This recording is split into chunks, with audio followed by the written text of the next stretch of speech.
Yo, what's up? Welcome to Potter Paradox, where stories come alive.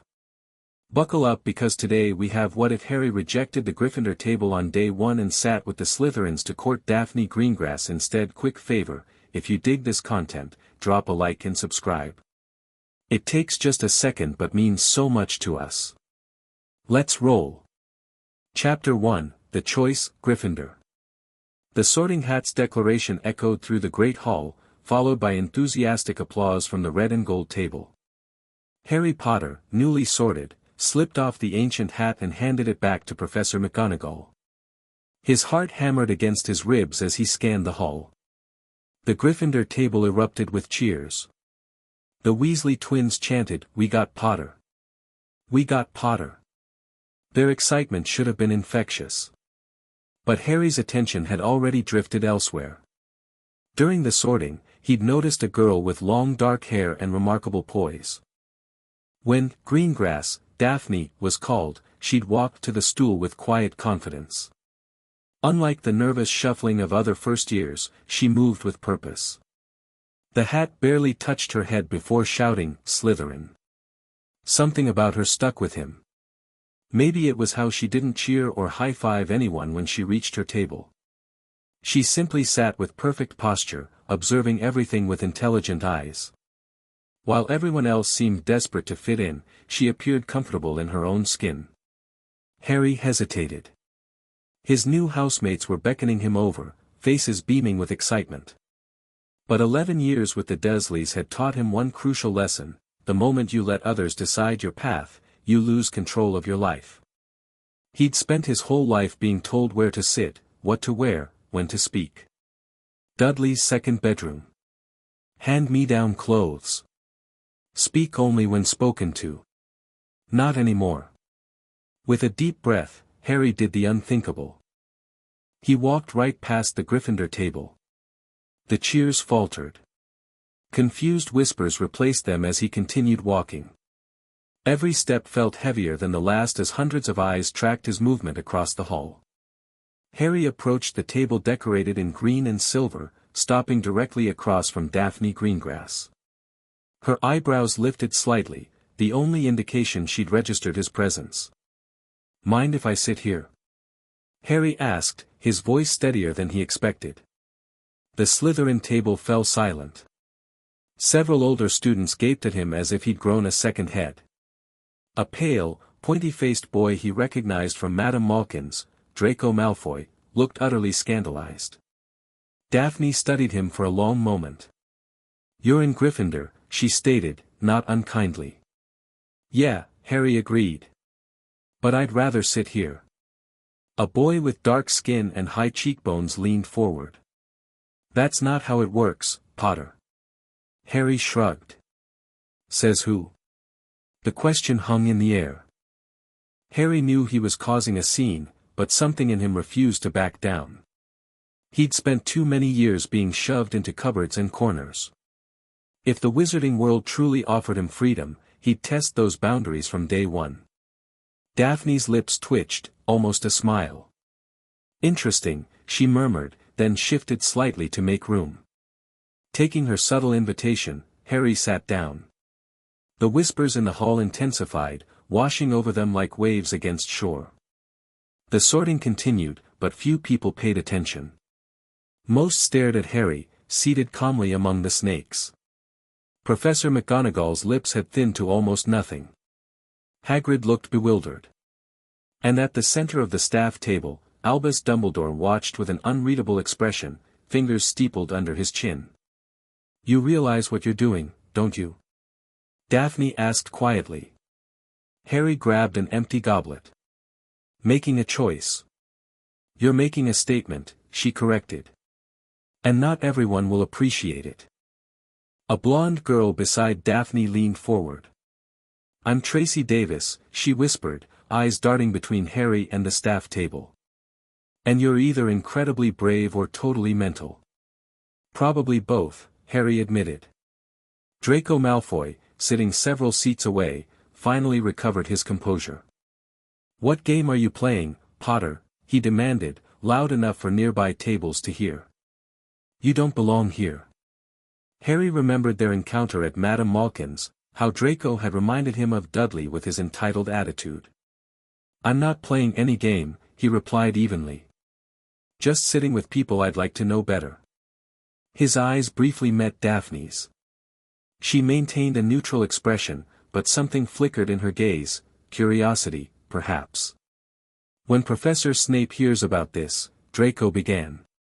"He's already heard," interrupted an older student, nodding toward the staff table. Harry followed their gaze to a hook-nosed professor with greasy black hair who stared at him with undisguised loathing. The intensity of that stare made Harry's scar prickle uncomfortably. "That's Professor Snape," Tracy whispered. "Head of Slytherin House. He looks ready to poison your pumpkin juice." Before Harry could respond, Dumbledore stood, arms spread wide.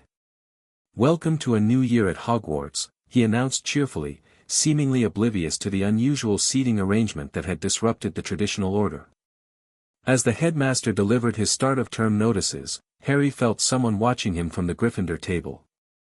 Ron Weasley, the red-headed boy he'd met on the train, stared at him with a mixture of confusion and betrayal. Harry offered a small wave, but Ron turned away. "You've upset the balance on your first day," noted a serious-looking boy further down the table. "I'm Theodore Nott." "I didn't realize where I sat was such a big deal," Harry said, though he wasn't entirely truthful. He'd recognized the division between houses from the moment he entered.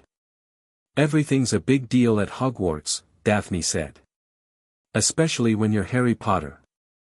Food appeared on the golden plates, momentarily distracting everyone. Harry filled his plate, trying to appear casual despite the continued stares. "So, Potter," said an imposing older student with a prefect badge. "Why exactly did you decide to grace Slytherin with your presence when the hat clearly put you in Gryffindor?" Several nearby Slytherins leaned in, obviously curious. Harry considered his answer carefully. "The hat actually considered Slytherin for me too," he admitted. "Said I could do well here." This revelation caused several surprised looks. "But ultimately it chose Gryffindor," Harry continued.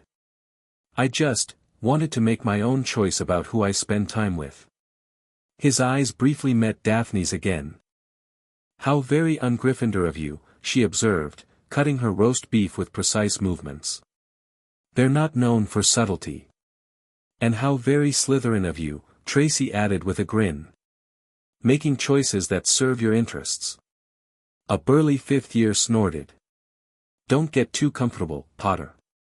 You'll be sleeping in Gryffindor Tower tonight." "I know," Harry replied. "But nothing says I can't sit where I want during meals or free time." "Actually," the prefect corrected, "tradition says exactly that." "Tradition isn't a rule," Daphne countered unexpectedly. All eyes turned to her. "I've read Hogwarts, a History, twice. There's no actual rule against sitting at different house tables during regular meals." Her voice was cool and matter-of-fact. Harry shot her a grateful look. She didn't smile back, but the slight incline of her head acknowledged his thanks. Conversations gradually resumed around them, though many still shot curious glances Harry's way. Draco seemed determined to ignore Harry entirely now, speaking loudly to his companions, Crabbe and Goyle, Harry recalled, about his father's influence at the Ministry. "So," Harry said quietly to Daphne, "what should I know about Slytherin?" She considered him for a moment. "We're not what the other houses think we are," she finally said. "Yes, ambition drives many of us. But it's not always about personal power. Sometimes it's about influence to protect what matters." "Like family?" Harry guessed. Something flickered in her eyes. "Exactly like family. My family's neutral," Tracy chimed in. "Not all Slytherin families followed you-know-who, whatever Gryffindors might think. The Greengrass family maintained neutrality during the last war," Theodore added. "A difficult position, but respectable." Daphne shot him a sharp look, clearly not appreciating her family business being discussed. "Sorry," Harry said, "I don't know much about wizarding families." "Raised by Muggles, right?" Tracy asked. When Harry nodded, she continued, that explains why you don't understand what you've done by sitting here. Enlighten me, then. Theodore leaned forward. Potter, you're not just anyone. You're the boy who lived. The symbol of light's victory over dark. By choosing to associate with Slytherin, I'm not associating with a stereotype, Harry interrupted. I'm sitting with people. Individuals. Daphne studied him with renewed interest. Most 11-year-olds don't make that distinction. I've had plenty of experience being judged unfairly, Harry replied. Their conversation paused as the desserts appeared. Harry helped himself to treacle tart, savoring the sweet flavor. Your Gryffindor friends look ready to stage a rescue mission, Tracy noted, nodding toward the red and gold table. Harry glanced over. Several Gryffindors were indeed watching him with concern, as if he'd been kidnapped rather than made a choice. The Weasley twins were gesturing animatedly to their older brother, Percy, if Harry remembered correctly, who kept shaking his head. They're not my friends yet, Harry said. I only met Ron on the train. Weasley? Draco interjected, apparently unable to maintain his silent treatment. Red hair, hand-me-down robes, and more siblings than his parents can afford. You do well to avoid that family, Potter. Harry's jaw tightened. Ron was decent to me. Which is more than I can say for some people I met in Diagon Alley. Draco's pale cheeks flushed pink. Before he could retort, the prefect cut in. Enough, Malfoy. Save it for the common room. As dinner concluded, Dumbledore led them through the school song, a chaotic experience with everyone singing different tunes. Harry noticed most Slytherins merely mouthed the words or remained silent entirely. Daphne didn't even pretend to participate, instead watching the spectacle with barely concealed disdain. When the song ended, Dumbledore dismissed them. The prefect who'd spoken earlier stood. First-year Slytherins, follow me to the dungeons. Harry hesitated, suddenly uncertain. He'd made his point by sitting with the Slytherins, but now reality set in. He needed to join the Gryffindors. Mr. Potter. Professor McGonagall had appeared beside him, her expression stern. You'll be coming with me to Gryffindor Tower, she said firmly. Gryffindor first years, follow along. Harry nodded, rising from his seat. Before leaving, he turned to Daphne. See you in class tomorrow? She regarded him with that same measured look. I suppose you will. Bye, Potter, Tracy said with a small wave. Try not to get hexed by your housemates tonight. As Harry joined the crowd of Gryffindors, he felt dozens of eyes on him. Professor McGonagall placed a firm hand on his shoulder, steering him toward a tall red-haired prefect. Mr. Weasley, please ensure Mr. Potter finds his way to Gryffindor Tower. Of course, Professor, Percy replied importantly. This way, first years. They followed Percy through the chattering crowds, out of the great hall, and up the marble staircase. Harry found himself walking beside Ron, who kept shooting him confused glances. Mate, Ron finally whispered, what was that about? Sitting with the snakes. Just wanted to, Harry replied with a shrug. The hat actually considered putting me in Slytherin. Ron's eyes widened.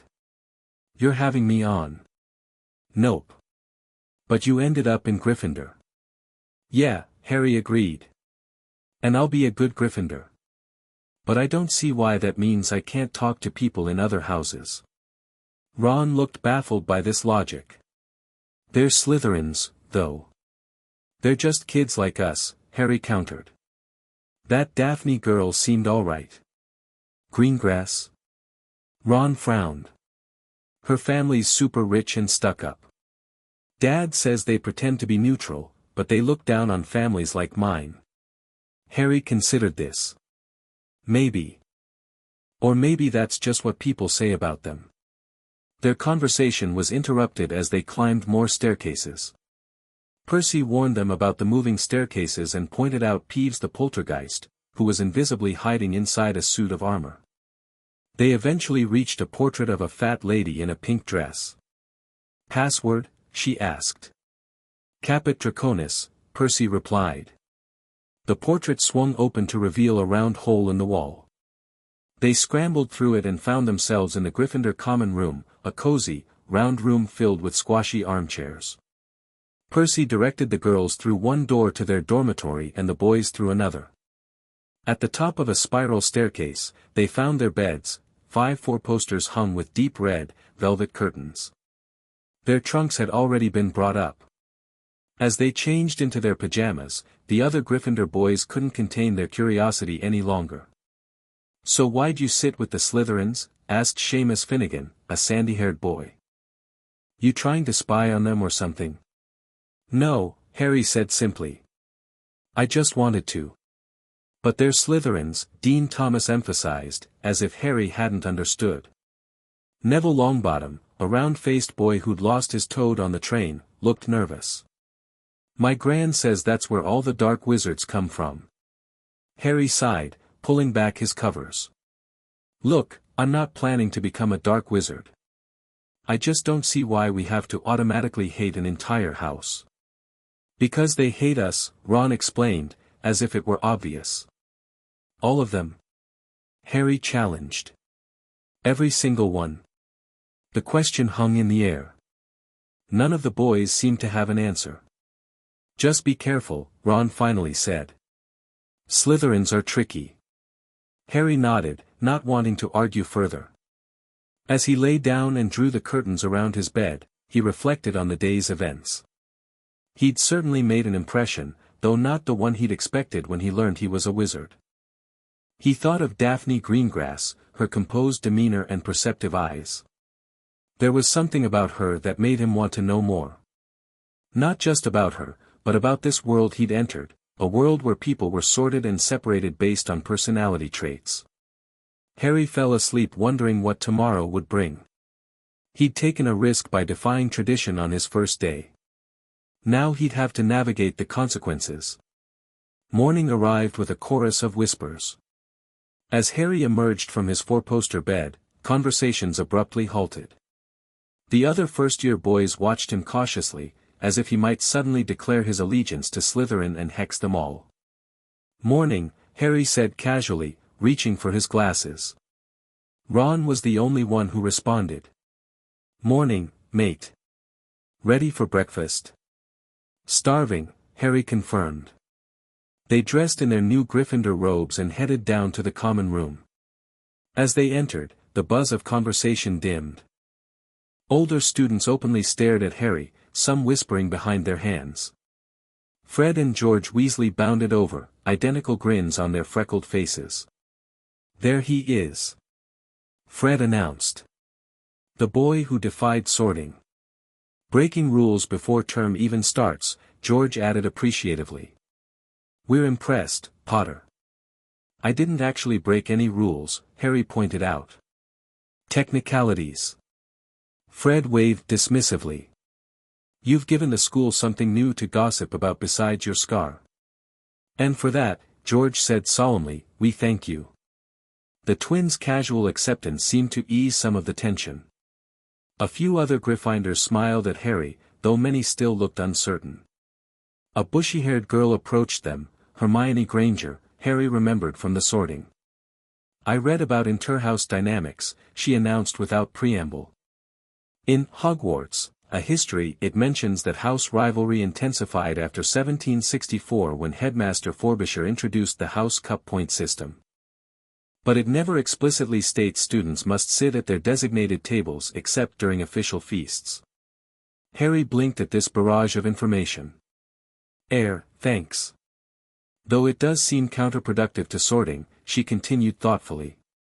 "If the founders intended houses to develop specific virtues in their students, regularly mixing would dilute that purpose, wouldn't it? Or maybe it would give everyone a more balanced perspective," Harry suggested. Hermione considered this. "Interesting point. I hadn't thought of it that way." With Ron and Hermione flanking him, Harry made his way down to breakfast. The stares and whispers followed them through the corridors. Some students pointed openly, not bothering to lower their voices. "That's him, Harry Potter, sat with the Slytherins, thinks he's special, heard he almost got sorted there." By the time they reached the Great Hall, Harry's resolve was being tested. It would be easier to simply conform, sit with the Gryffindors, and avoid the drama.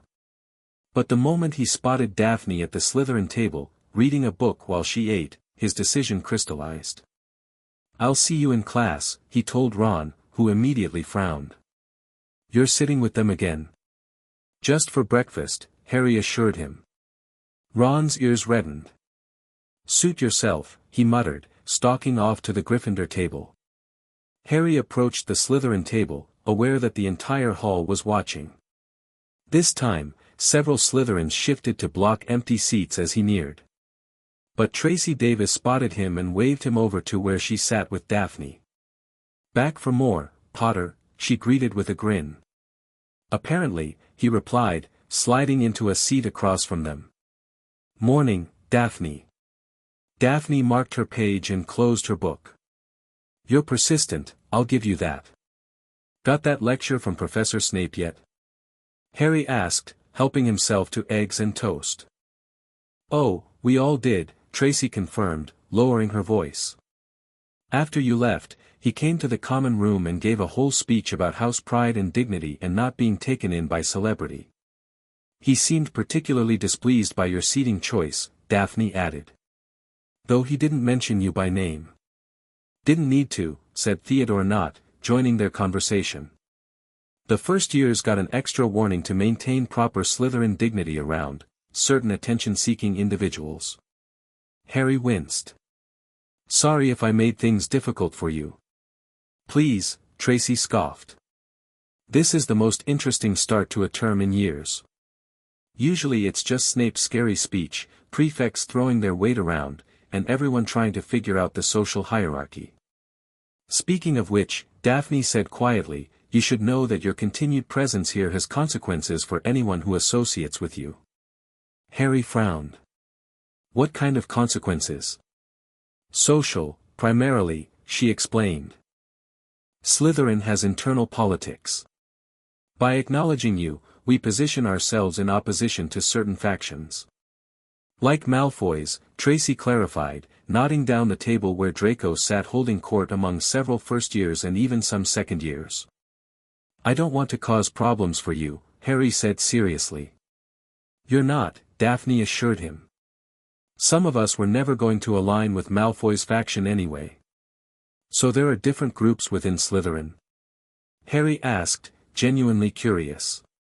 Theodore nodded. "Traditional purebloods like Malfoy, who believe in blood supremacy. Neutrals like the Greengrasses, who maintain political independence. Pragmatists who care more about personal advancement than ideology. And a few progressives who keep their heads down." "Fascinating summary," drawled an older girl who'd been listening nearby. 5 points to Slytherin for political awareness, and 5 from Gryffindor for Potter's attempted infiltration. "You can't actually take points," Daphne pointed out calmly. The girl smirked. "No, but I'm sure Snape will find a reason soon enough." Harry shrugged and bit into his toast. Worth it to have an actual conversation instead of being gawked at like an exhibit. This earned him a surprised look from the older girl and an approving nod from Theodore.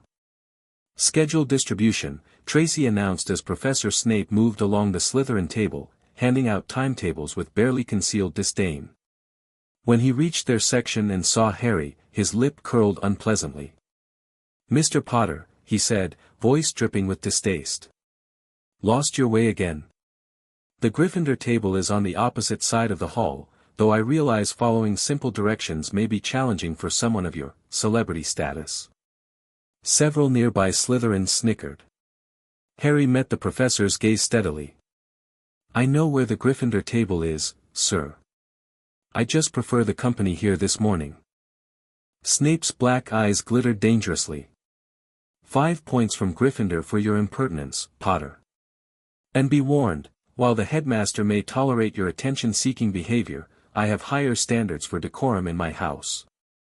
He swept away, cloak billowing behind him.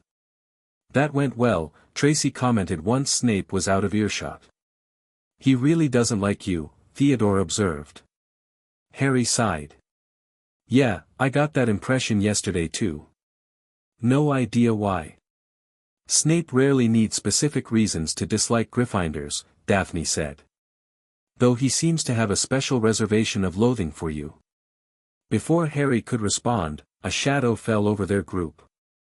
Professor McGonagall stood there, Harry's schedule in hand. Mr. Potter, she said crisply. Your timetable. Thank you, Professor, Harry replied, accepting the parchment. McGonagall's stern expression softened slightly. While there is technically no rule against sitting at another house's table during regular meals, I would caution you to consider the historical tensions between Gryffindor and Slytherin. I'm aware, Professor, Harry assured her. I'm just trying to get to know people. A commendable goal, she acknowledged. However, I expect you to spend sufficient time with your own housemates as well. House unity is important at Hogwarts. Yes, Professor. As McGonagall walked away, Tracy leaned forward. That was practically a blessing compared to Snape's reaction. McGonagall's stern but fair, Theodore noted. Unlike some heads of houses. They compared schedules, discovering they shared several classes. Potions, flying lessons, and herbology would all be joint Slytherin-Gryffindor sessions. Looks like you'll get plenty of time with your snake friends whether you sit here or not, came Ron's voice from behind Harry. Harry turned to find Ron standing there awkwardly, clearly uncomfortable in Slytherin territory. Ron!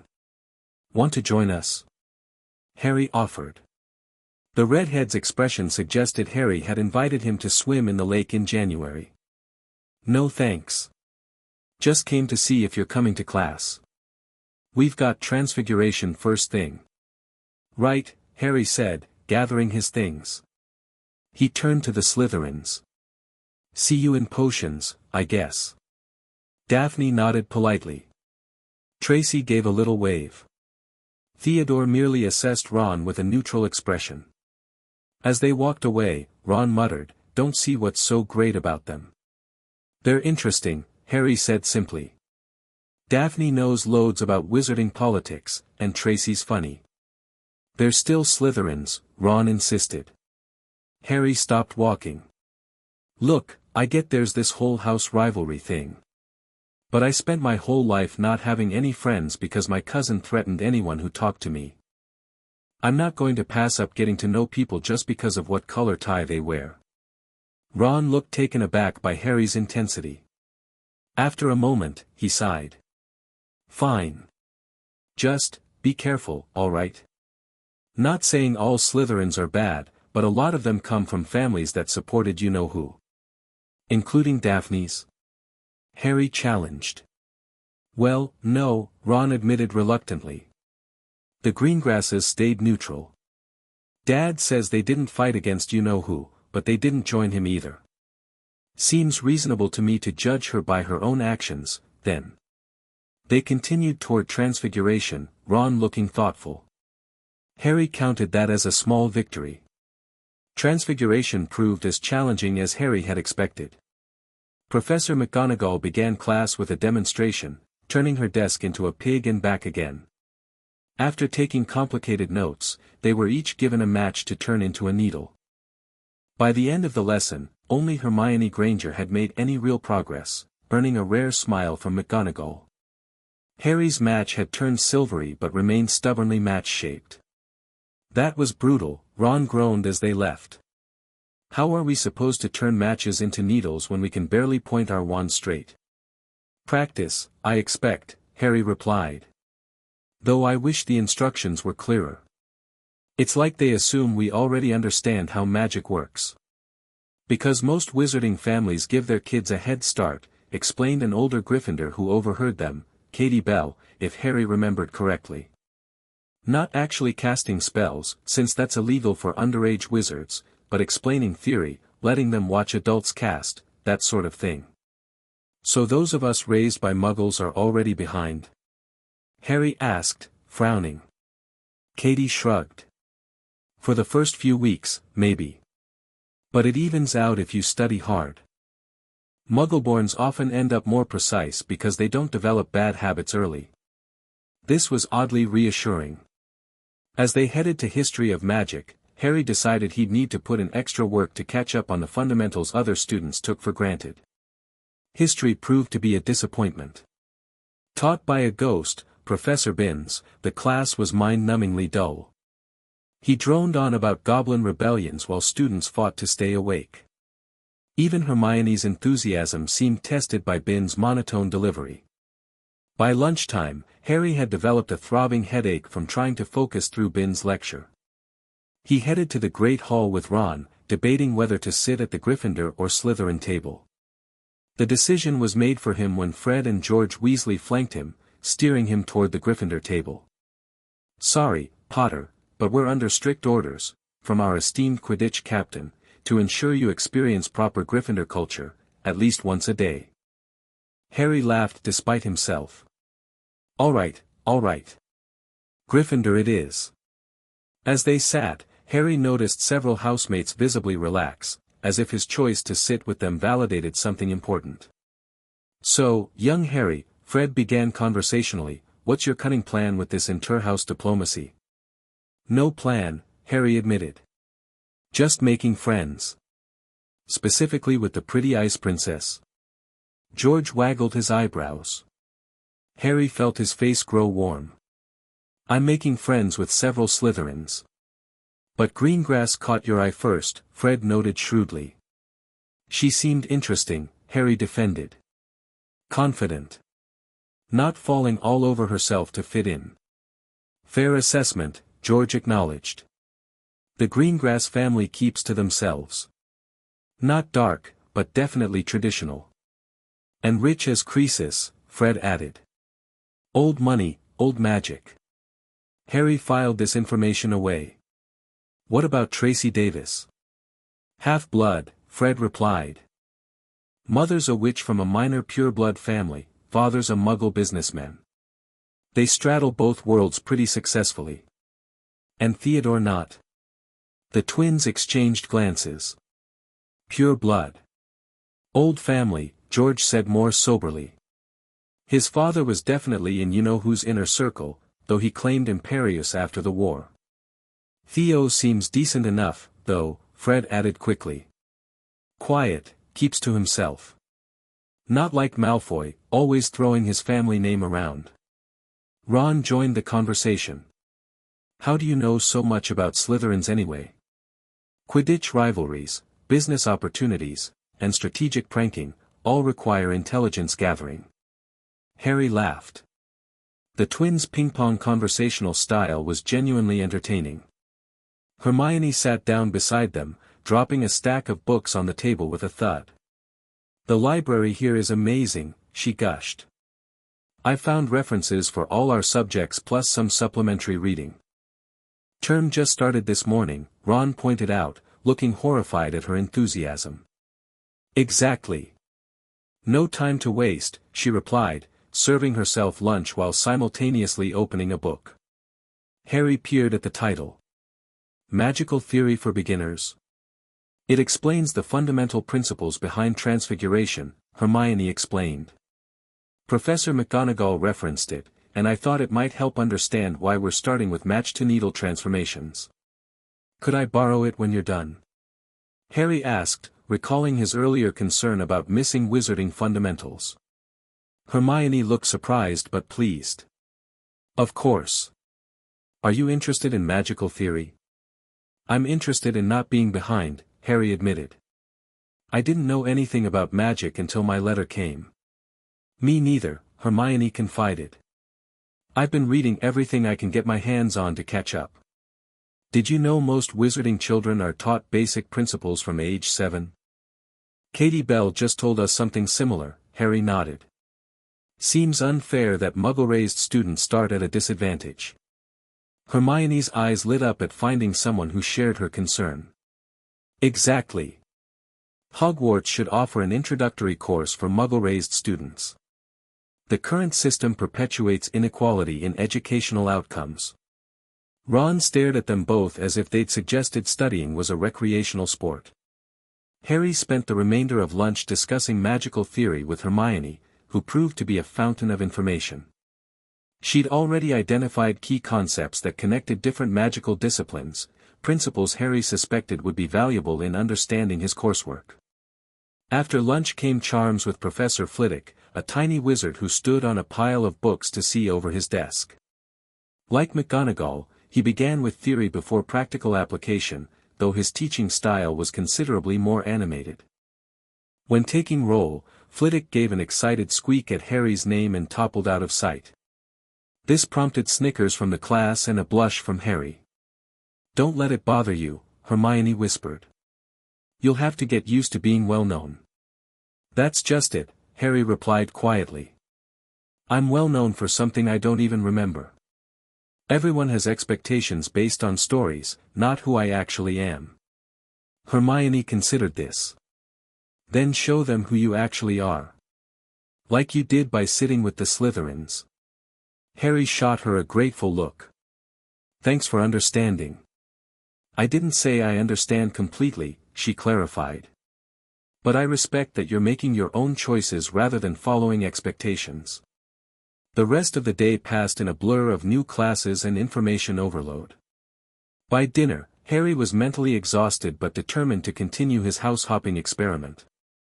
This time when he approached the Slytherin table, he found Daphne sitting with a dark-haired girl he didn't recognize. "Mind if I join you?" he asked, now familiar with the drill.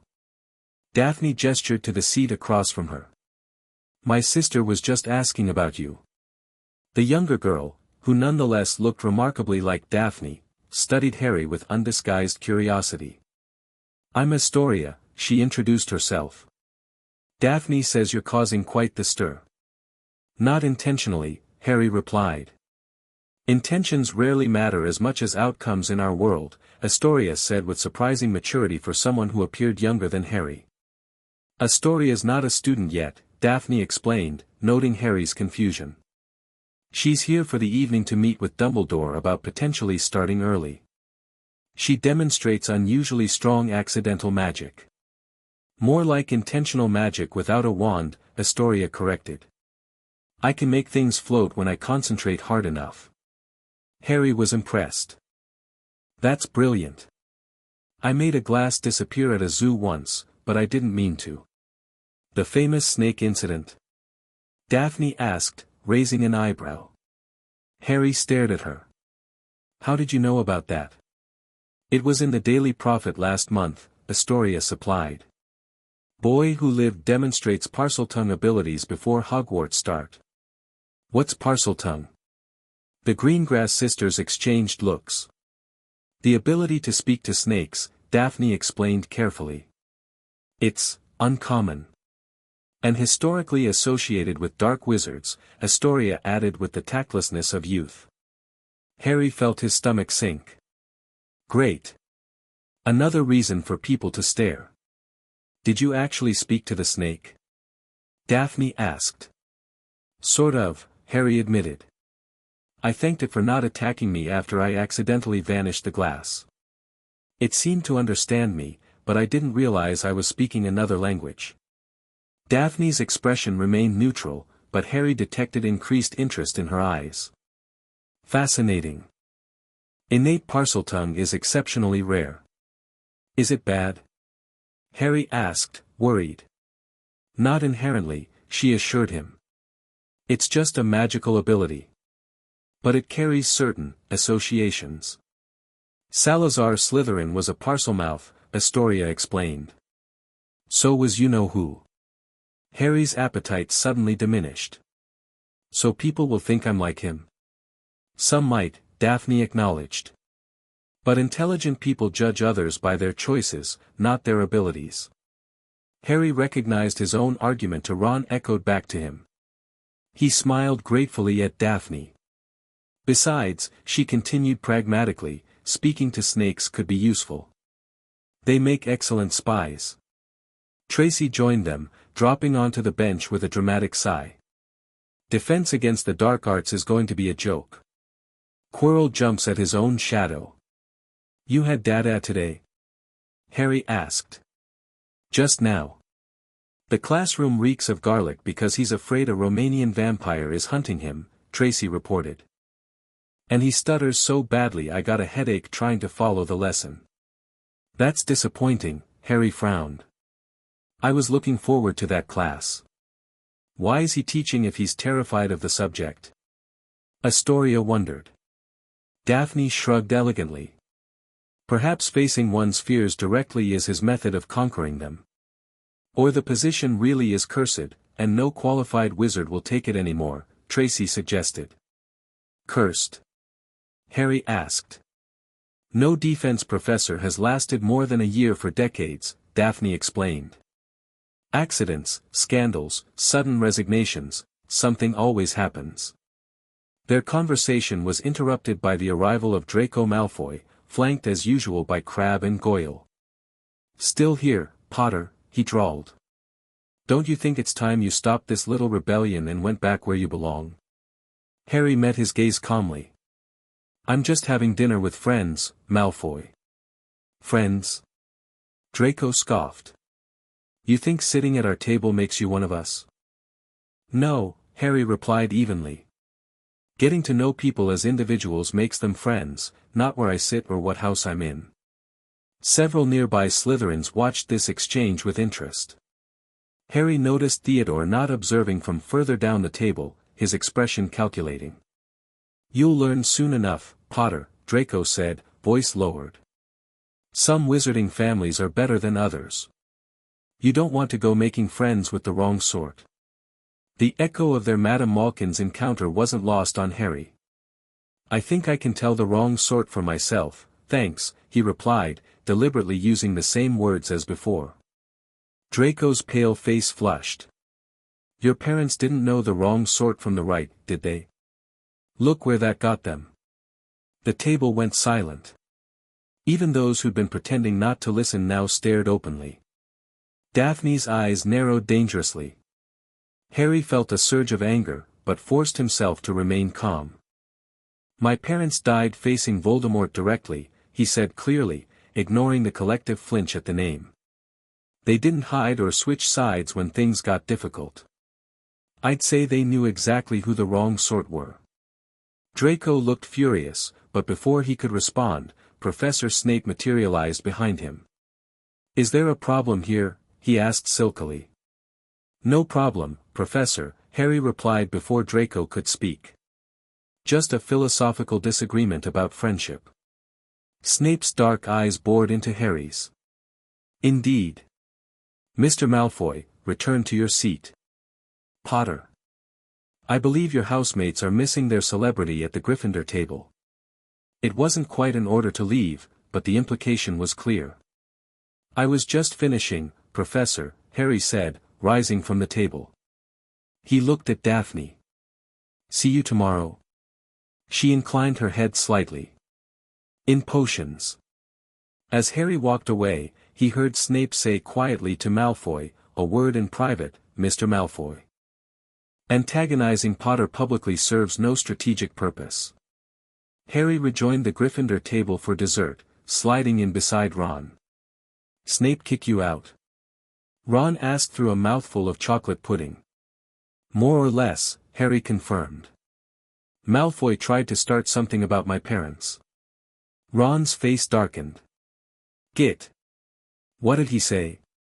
Implied they didn't know the right sort of people, and that's why they died, Harry said quietly.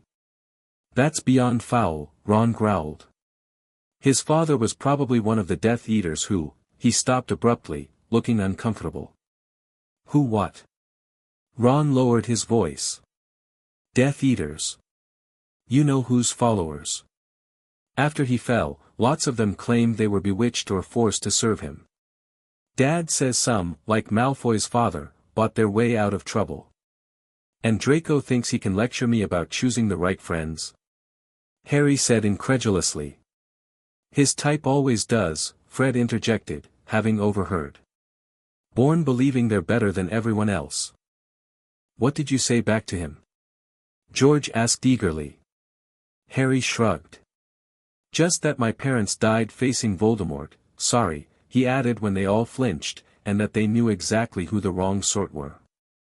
The Weasley brothers exchanged impressed looks. Well played, Fred acknowledged. Hitting him with his family's cowardice without actually saying it, George elaborated. Very Slytherin of you, Potter. Harry wasn't sure if that was a compliment or not, but he decided to take it as one. As dinner concluded, Percy Weasley approached Harry. McGonagall asked me to inform you that the headmaster would like a word in his office. Harry's stomach tightened. Am I in trouble? Percy adjusted his glasses importantly. The headmaster didn't share his reasons with me. Just asked me to escort you there after dinner. Saying goodbye to his friends, Harry followed Percy through the castle's winding corridors until they reached a large stone gargoyle. Fizzing Whizbee, Percy announced, and the gargoyle sprang aside, revealing a moving spiral staircase. Just step on, he instructed Harry. It'll take you up to the headmaster's office. I'll wait here to escort you back afterward. Harry stepped onto the staircase, which carried him upward like an escalator. At the top, he found a polished oak door with a brass knocker. Before he could use it, a voice called from within. Enter, Harry. Taking a deep breath, Harry pushed open the door. Dumbledore's office was a large, circular room filled with fascinating silver instruments that whirred and emitted small puffs of smoke. The walls were covered with portraits of sleeping former headmasters, and behind Dumbledore's desk perched a magnificent red and gold bird the size of a swan. Good evening, Harry, Dumbledore greeted him warmly. Please, take a seat. Would you care for a lemon drop? No thank you, sir, Harry replied, sitting in the comfortable chair across from the headmaster. Am I in trouble? Dumbledore's blue eyes twinkled behind his half-moon spectacles. Not at all, my boy. I simply wanted to check how you're settling into Hogwarts. Your unique approach to house relations has caused quite a stir. Harry met the headmaster's gaze. I didn't mean to cause problems, Professor. I just wanted to get to know people in different houses. And that is precisely why I find your actions so refreshing, Dumbledore said, surprising Harry. For too long, the houses of Hogwarts have become increasingly isolated from one another. Competition is healthy, but division can be dangerous. Then, you're not going to tell me to stop sitting with the Slytherins? Dumbledore steepled his fingers. Harry, there is no school rule that dictates where students must sit during regular meals. Only during formal feasts are students expected to join their houses. That's what Daphne Greengrass said too, Harry noted. Miss Greengrass appears well informed, Dumbledore acknowledged. I merely wish to understand your motivations and ensure you weren't facing undue pressure from your peers. Harry considered his answer carefully. I want to make my own choices about who I spend time with. The Hat considered putting me in Slytherin before choosing Gryffindor, so I don't see why I can't have friends in both houses. The Hat considered Slytherin, you say? Dumbledore looked genuinely intrigued. Most interesting. And what are your impressions of your Slytherin acquaintances so far? They're just students like everyone else, Harry said honestly. Some friendly, some not. Daphne and Tracy have been nice to me. Malfoy's a git. Theodore not seems alright but keeps his distance. Dumbledore nodded thoughtfully. A nuanced perspective many adults in our world struggle to maintain. He leaned forward slightly. Harry, I will not instruct you to abandon your interhouse initiatives. In fact, I find them quite admirable. I would, however, caution you to maintain strong connections within your own house as well. I'm trying, Harry assured him. It's just hard when some people think I shouldn't talk to Slytherins at all. Prejudice often stems from fear and ignorance, Dumbledore said gently. Your housemates may need time to understand your perspective. Harry nodded, relieved that he wasn't being ordered to conform. Is there anything else about your first days at Hogwarts you wish to discuss? Dumbledore asked. Harry hesitated, then decided to be direct. Sir, I found out today that I spoke to a snake at the zoo this summer. The paper called it Parseltongue. People seem to think it's a bad thing. Dumbledore's expression grew more serious, though not unkind. Parseltongue is indeed rare, Harry. And yes, it has historical associations with certain dark wizards, including Salazar Slytherin himself. And Voldemort, Harry added. Indeed, Dumbledore acknowledged. However, an ability itself is neither good nor evil, only how one chooses to use it. In many cultures, Parselmouths are revered as healers and wise ones who can communicate with serpents, which are often seen as guardians of hidden knowledge. This perspective made Harry feel marginally better. So it doesn't mean I'm, like him? Dumbledore's gaze intensified. Harry, let me be very clear, you are not defined by any similarity to Lord Voldemort. We are all defined by our choices, not our abilities. The headmaster's words resonated deeply with Harry. They echoed what he told Ron about judging Daphne by her actions rather than her family's reputation, and what Daphne had said about judging people by their choices rather than abilities. Thank you, sir, Harry said sincerely. You are most welcome, Dumbledore replied. Now, I believe it's nearly curfew. Percy Weasley is waiting to escort you back to Gryffindor Tower. Harry stood, but then remembered something. Professor? Astoria Greengrass mentioned she was meeting with you about starting Hogwarts early. Ah, yes. A most unusual case of controlled wandless magic in one so young, Dumbledore confirmed. While we typically maintain strict age requirements, exceptions can be made in cases of precocious magical development where safety becomes a concern. The Greengrasses have requested an assessment. Harry nodded, impressed that Astoria's abilities were significant enough to warrant special consideration. Good night, Harry, Dumbledore said with a small smile. I look forward to observing how your interhouse experiment develops. Good night, Professor. As Harry descended the spiral staircase, he felt lighter than he had all day. The headmaster's support validated his instinct to forge his own path rather than simply following established patterns. Percy was waiting at the bottom, looking curious but too dignified to ask outright what the meeting had been about. Everything all right, Potter? He inquired as they began walking back toward Gryffindor Tower. Yeah, Harry replied. Just checking how I'm settling in. They walked in silence for a moment before Percy spoke again, his voice more natural than his usual pompous tone. You know, what you're doing with the Slytherins, it's unusual, but not entirely without precedent. Harry looked at him with interest. Really?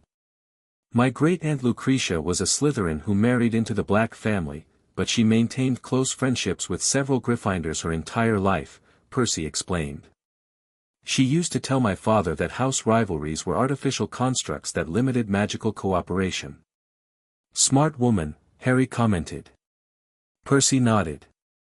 She also said that those who can bridge different groups often become the most influential leaders. He glanced at Harry. Just something to consider. They reached the portrait of the fat lady, who eyed them suspiciously. Cutting it rather close to curfew, aren't we? Headmaster's meeting, Percy informed her importantly. Caput Draconis. The portrait swung open, revealing the Gryffindor common room still bustling with activity. Ron, Hermione, and several other first-years looked up as Harry entered. What did Dumbledore want? Ron asked immediately. Harry dropped into an armchair by the fire. Just checking how I'm doing. He's actually supportive of me making friends in different houses. Really? Hermione perked up. That makes sense from an educational perspective. Diverse social interactions enhance cognitive development. He didn't say anything about cognitive whatever, Harry laughed. Just that division between houses can be dangerous. Dangerous how? Seamus asked, joining their circle. Harry shrugged.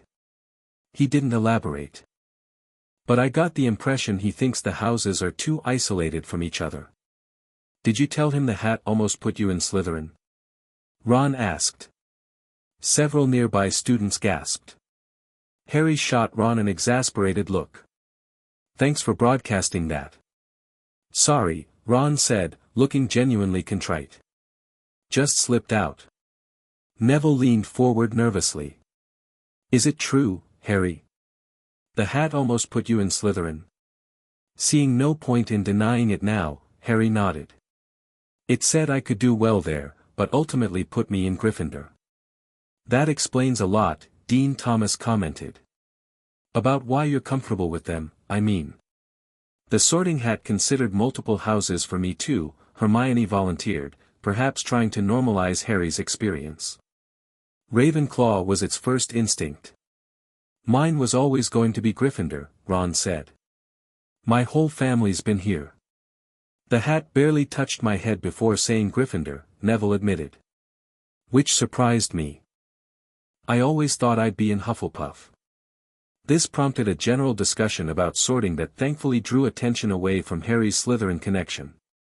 As his housemates debated whether the hat considered personality or potential, Harry found himself yawning. I'm heading up, he told Ron. Big day tomorrow.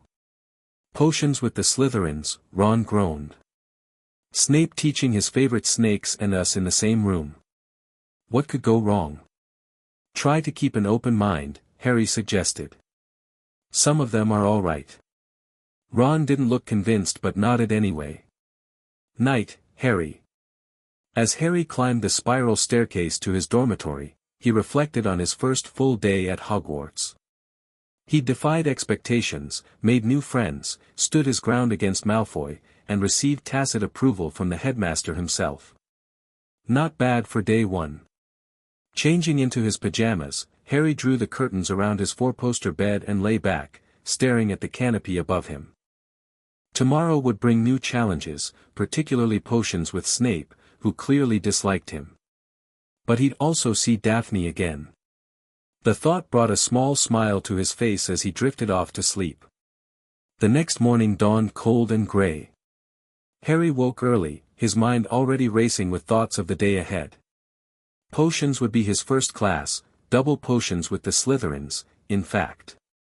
He dressed quickly and headed down to the common room, surprised to find Hermione already there, surrounded by books.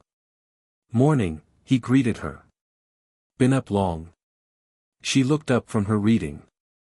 Since 5. I wanted to review everything about basic potion ingredients before class. Professor Snape is supposed to be extremely strict. Mind if I join you? Harry asked, pulling up a chair. I should probably prepare too, especially since he already doesn't like me. Hermione beamed at his initiative. I've been compiling notes on the most common first-year potion ingredients and their properties. Here. She handed him several pages of neatly written notes. Harry scanned them, impressed by her thoroughness. This is brilliant, Hermione. Thanks. For the next hour, they studied together, Hermione quizzing Harry on ingredient properties and brewing techniques from the first few chapters of their textbook. By the time other students began filtering down to breakfast, Harry felt reasonably prepared. We should go down, Hermione suggested, gathering her books. Breakfast starts in 10 minutes. Slytherin or Gryffindor table today? Harry asked with a small smile. Hermione considered this. Actually, would you mind if I joined you at the Slytherin table? I'm curious about their perspective on inter-house academic collaboration. Harry grinned. Course not. Though I'm warning you, Snape might take points just for breathing near them. A small price for intellectual exchange, she replied primly, though her eyes sparkled with mischief. They headed down to the Great Hall together, discussing potential study group arrangements that might include students from different houses. The library would be neutral territory, Hermione reasoned. And if we focus on academic collaboration rather than social mixing, we might face less resistance. Clever, Harry acknowledged. Frame it as improving everyone's grades rather than breaking social boundaries. When they entered the Great Hall, Harry spotted Daphne already at the Slytherin table, reading while she ate toast, apparently her usual morning routine. Morning, Harry greeted, sliding onto the bench across from her. Mind if Hermione joins us? She's interested in inter-house study groups. Daphne looked up, her cool gaze assessing Hermione.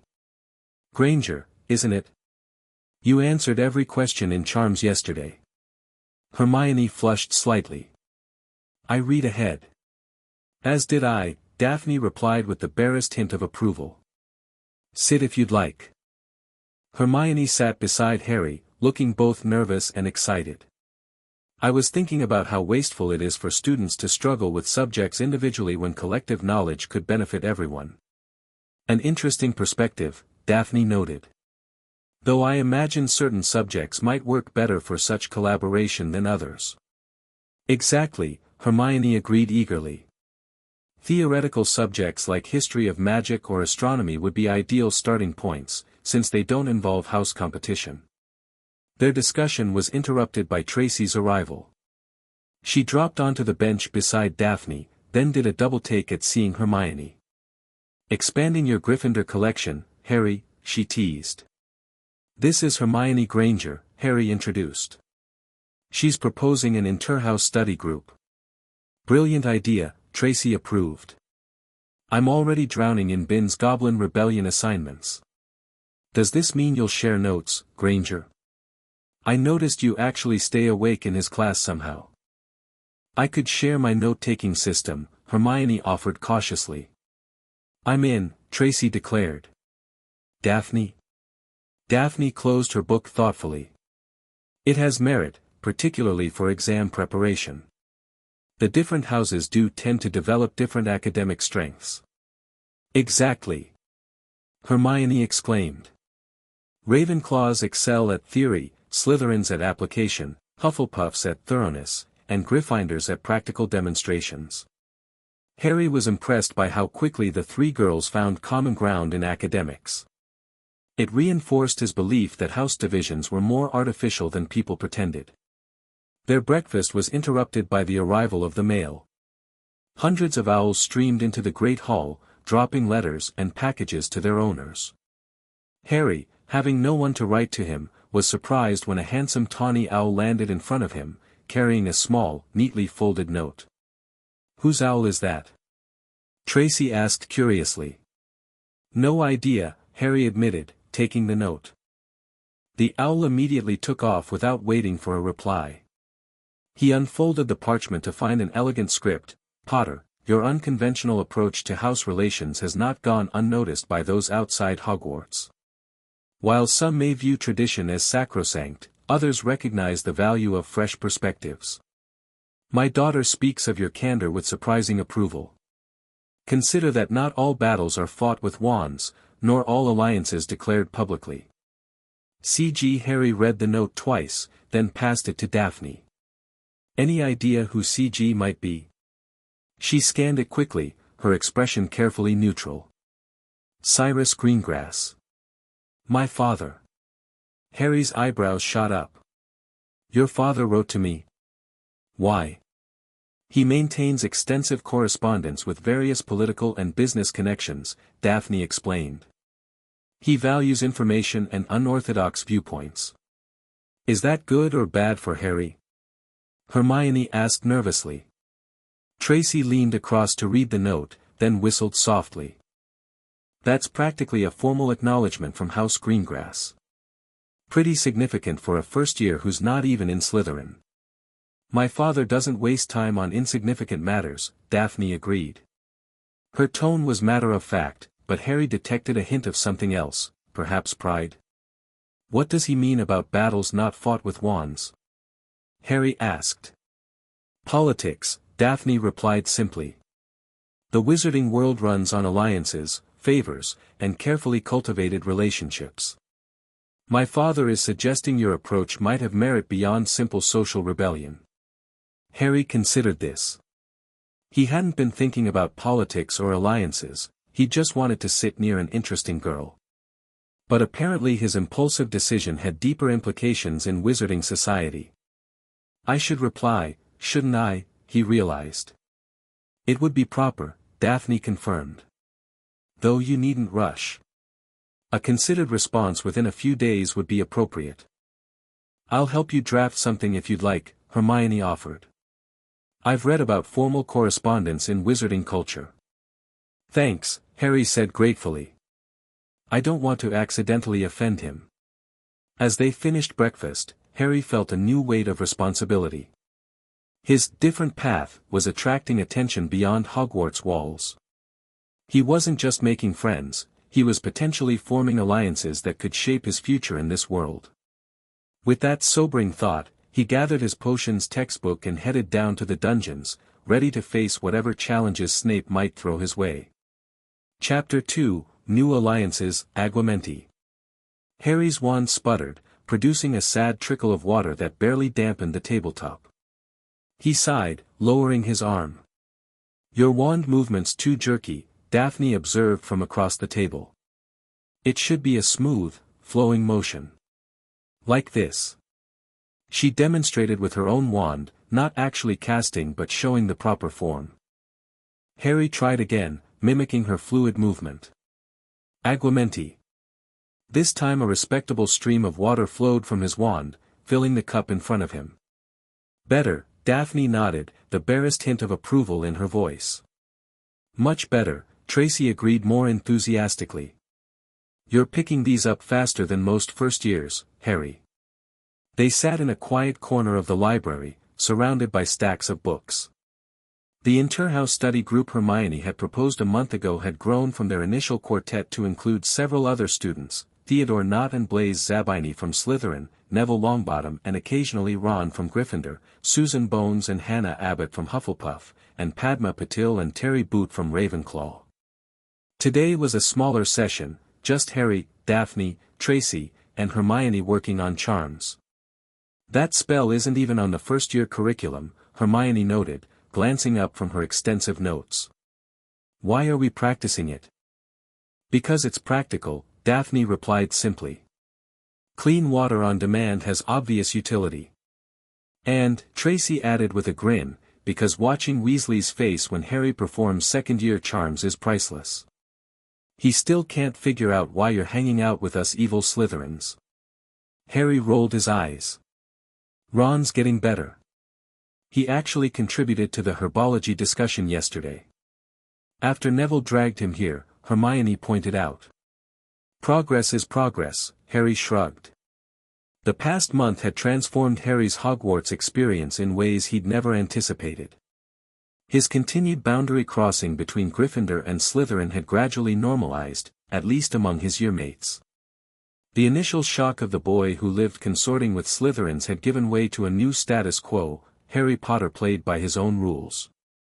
It hadn't been easy. Snape still took points from Gryffindor whenever Harry breathed wrong in potions. Older Gryffindors still watched him suspiciously when he sat at the Slytherin table. Draco Malfoy had escalated from snide comments to active sabotage, accidentally knocking over Harry's potions or trying to trip him in corridors. But Harry had gained something precious, genuine friends across house lines. Daphne Greengrass remained reserved and proper, but she'd gradually revealed a dry wit and formidable intelligence that Harry found fascinating. She never wasted words and never suffered fools, but she'd taken to correcting Harry's wand work and explaining pureblood customs with surprising patience. Tracy Davis had become the bridge between Harry and the Slytherin social network, her half-blood status making her less constrained by traditional prejudices. Her quick humor and practical approach to magic complemented Daphne's more formal manner. And Hermione, initially an outsider even among Gryffindors, had found her place organizing their study sessions and driving their academic progress.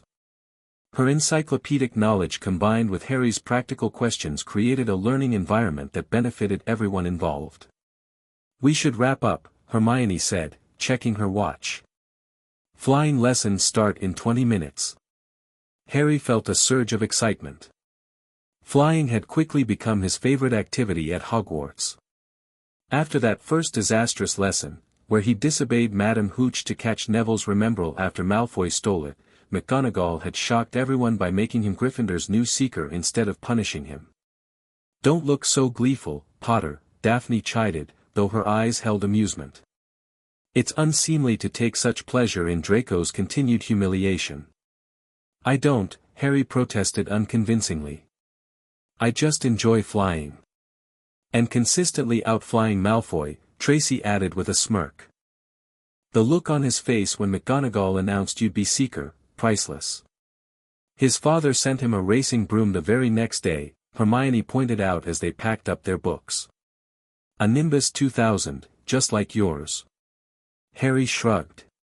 Brooms don't make the flyer. The girls exchanged looks at his casual confidence. These moments, where Harry showed genuine self-assurance without arrogance, had become more frequent as he found his place at Hogwarts. They left the library, heading toward the grounds for flying lessons. Though Harry was already on the Quidditch team, first years were still required to attend regular flying instruction. Any word from your father? Harry asked Daphne as they walked. He'd exchanged several letters with Cyrus Greengrass since that first note, each carefully composed with Hermione's help regarding formal wizarding etiquette. He mentioned your latest correspondence was refreshingly direct, Daphne replied. High praise from him. I stopped trying to sound formal and just asked him straight questions about wizarding politics, Harry admitted. Figured he'd appreciate honesty over me pretending to understand all the pure-blood protocols. A wise approach, Daphne nodded. My father values authenticity, particularly in a world built on carefully constructed facades.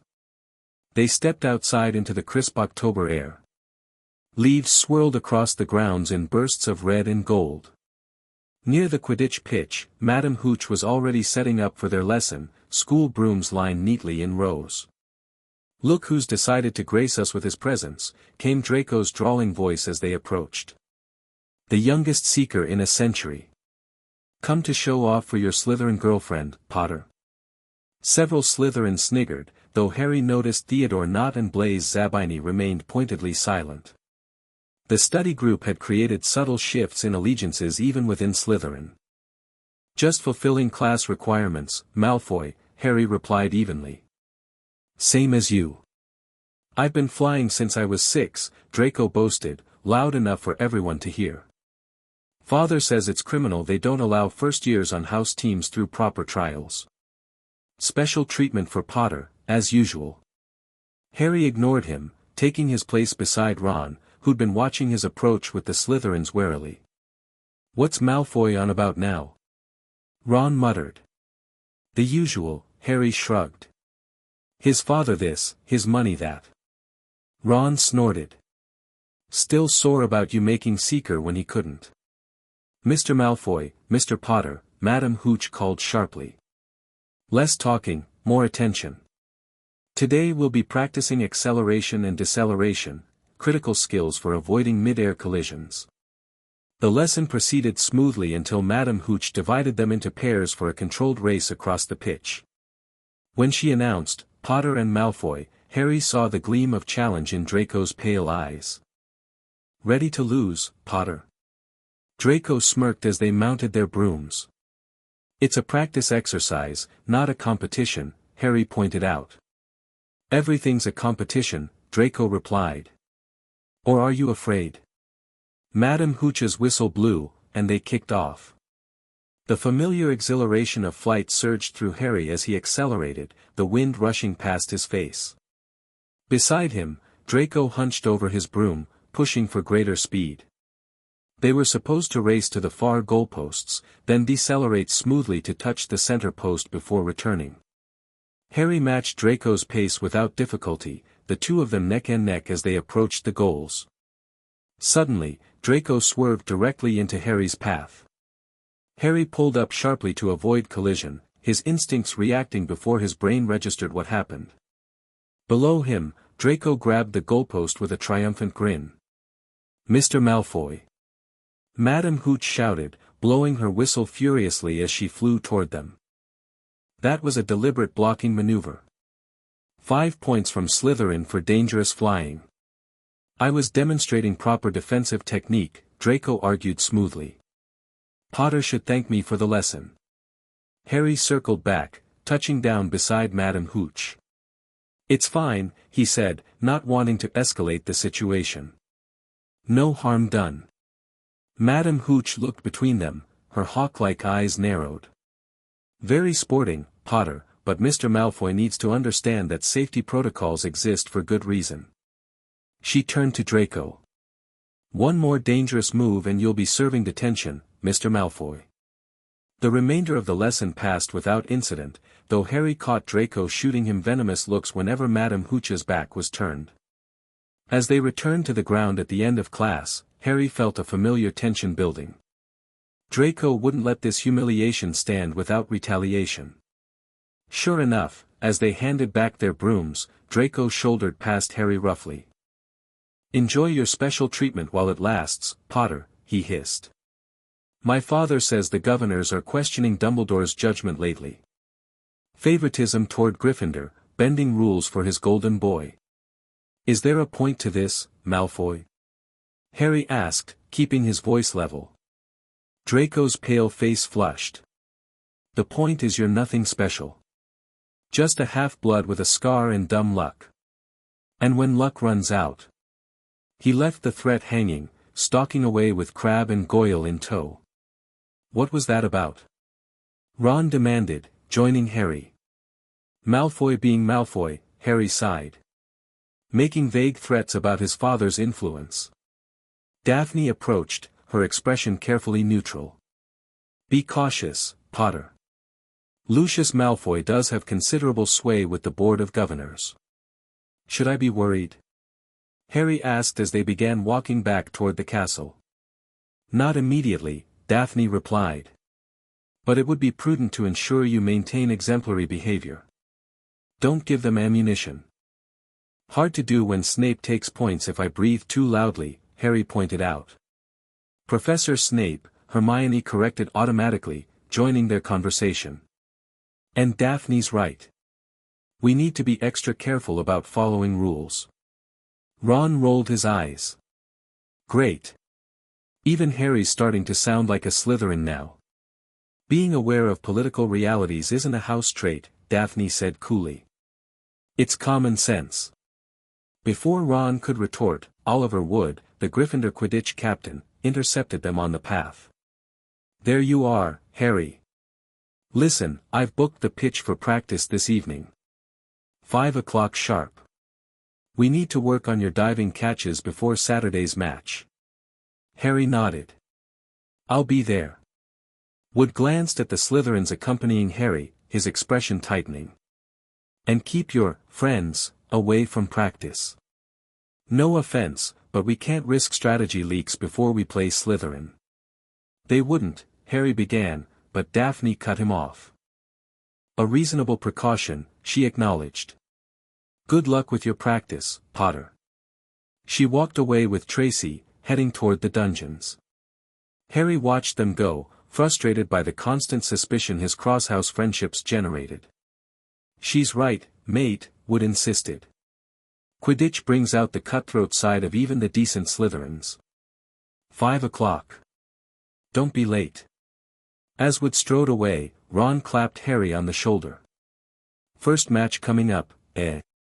Nervous?" "A bit," Harry admitted. "Wood's been drilling us like mad." "You'll be brilliant," Hermione assured him. "You're a natural flyer." They headed to the Great Hall for lunch, the conversation shifting to the upcoming Halloween feast. Harry found himself glancing toward the Slytherin table, where Daphne sat with perfect posture, listening to something Tracy was saying. He'd grown accustomed to navigating between worlds, Gryffindor and Slytherin, the boy who lived and just Harry, wizard and muggle-raised orphan. But sometimes the divisions felt unnecessarily sharp, the boundaries artificially rigid. "Earth to Harry," Ron waved a hand in front of his face. "You're staring at the snakes again." "Just thinking," Harry mumbled, turning his attention back to his friends. "About what?" Hermione asked. Harry hesitated, then decided to voice his thoughts.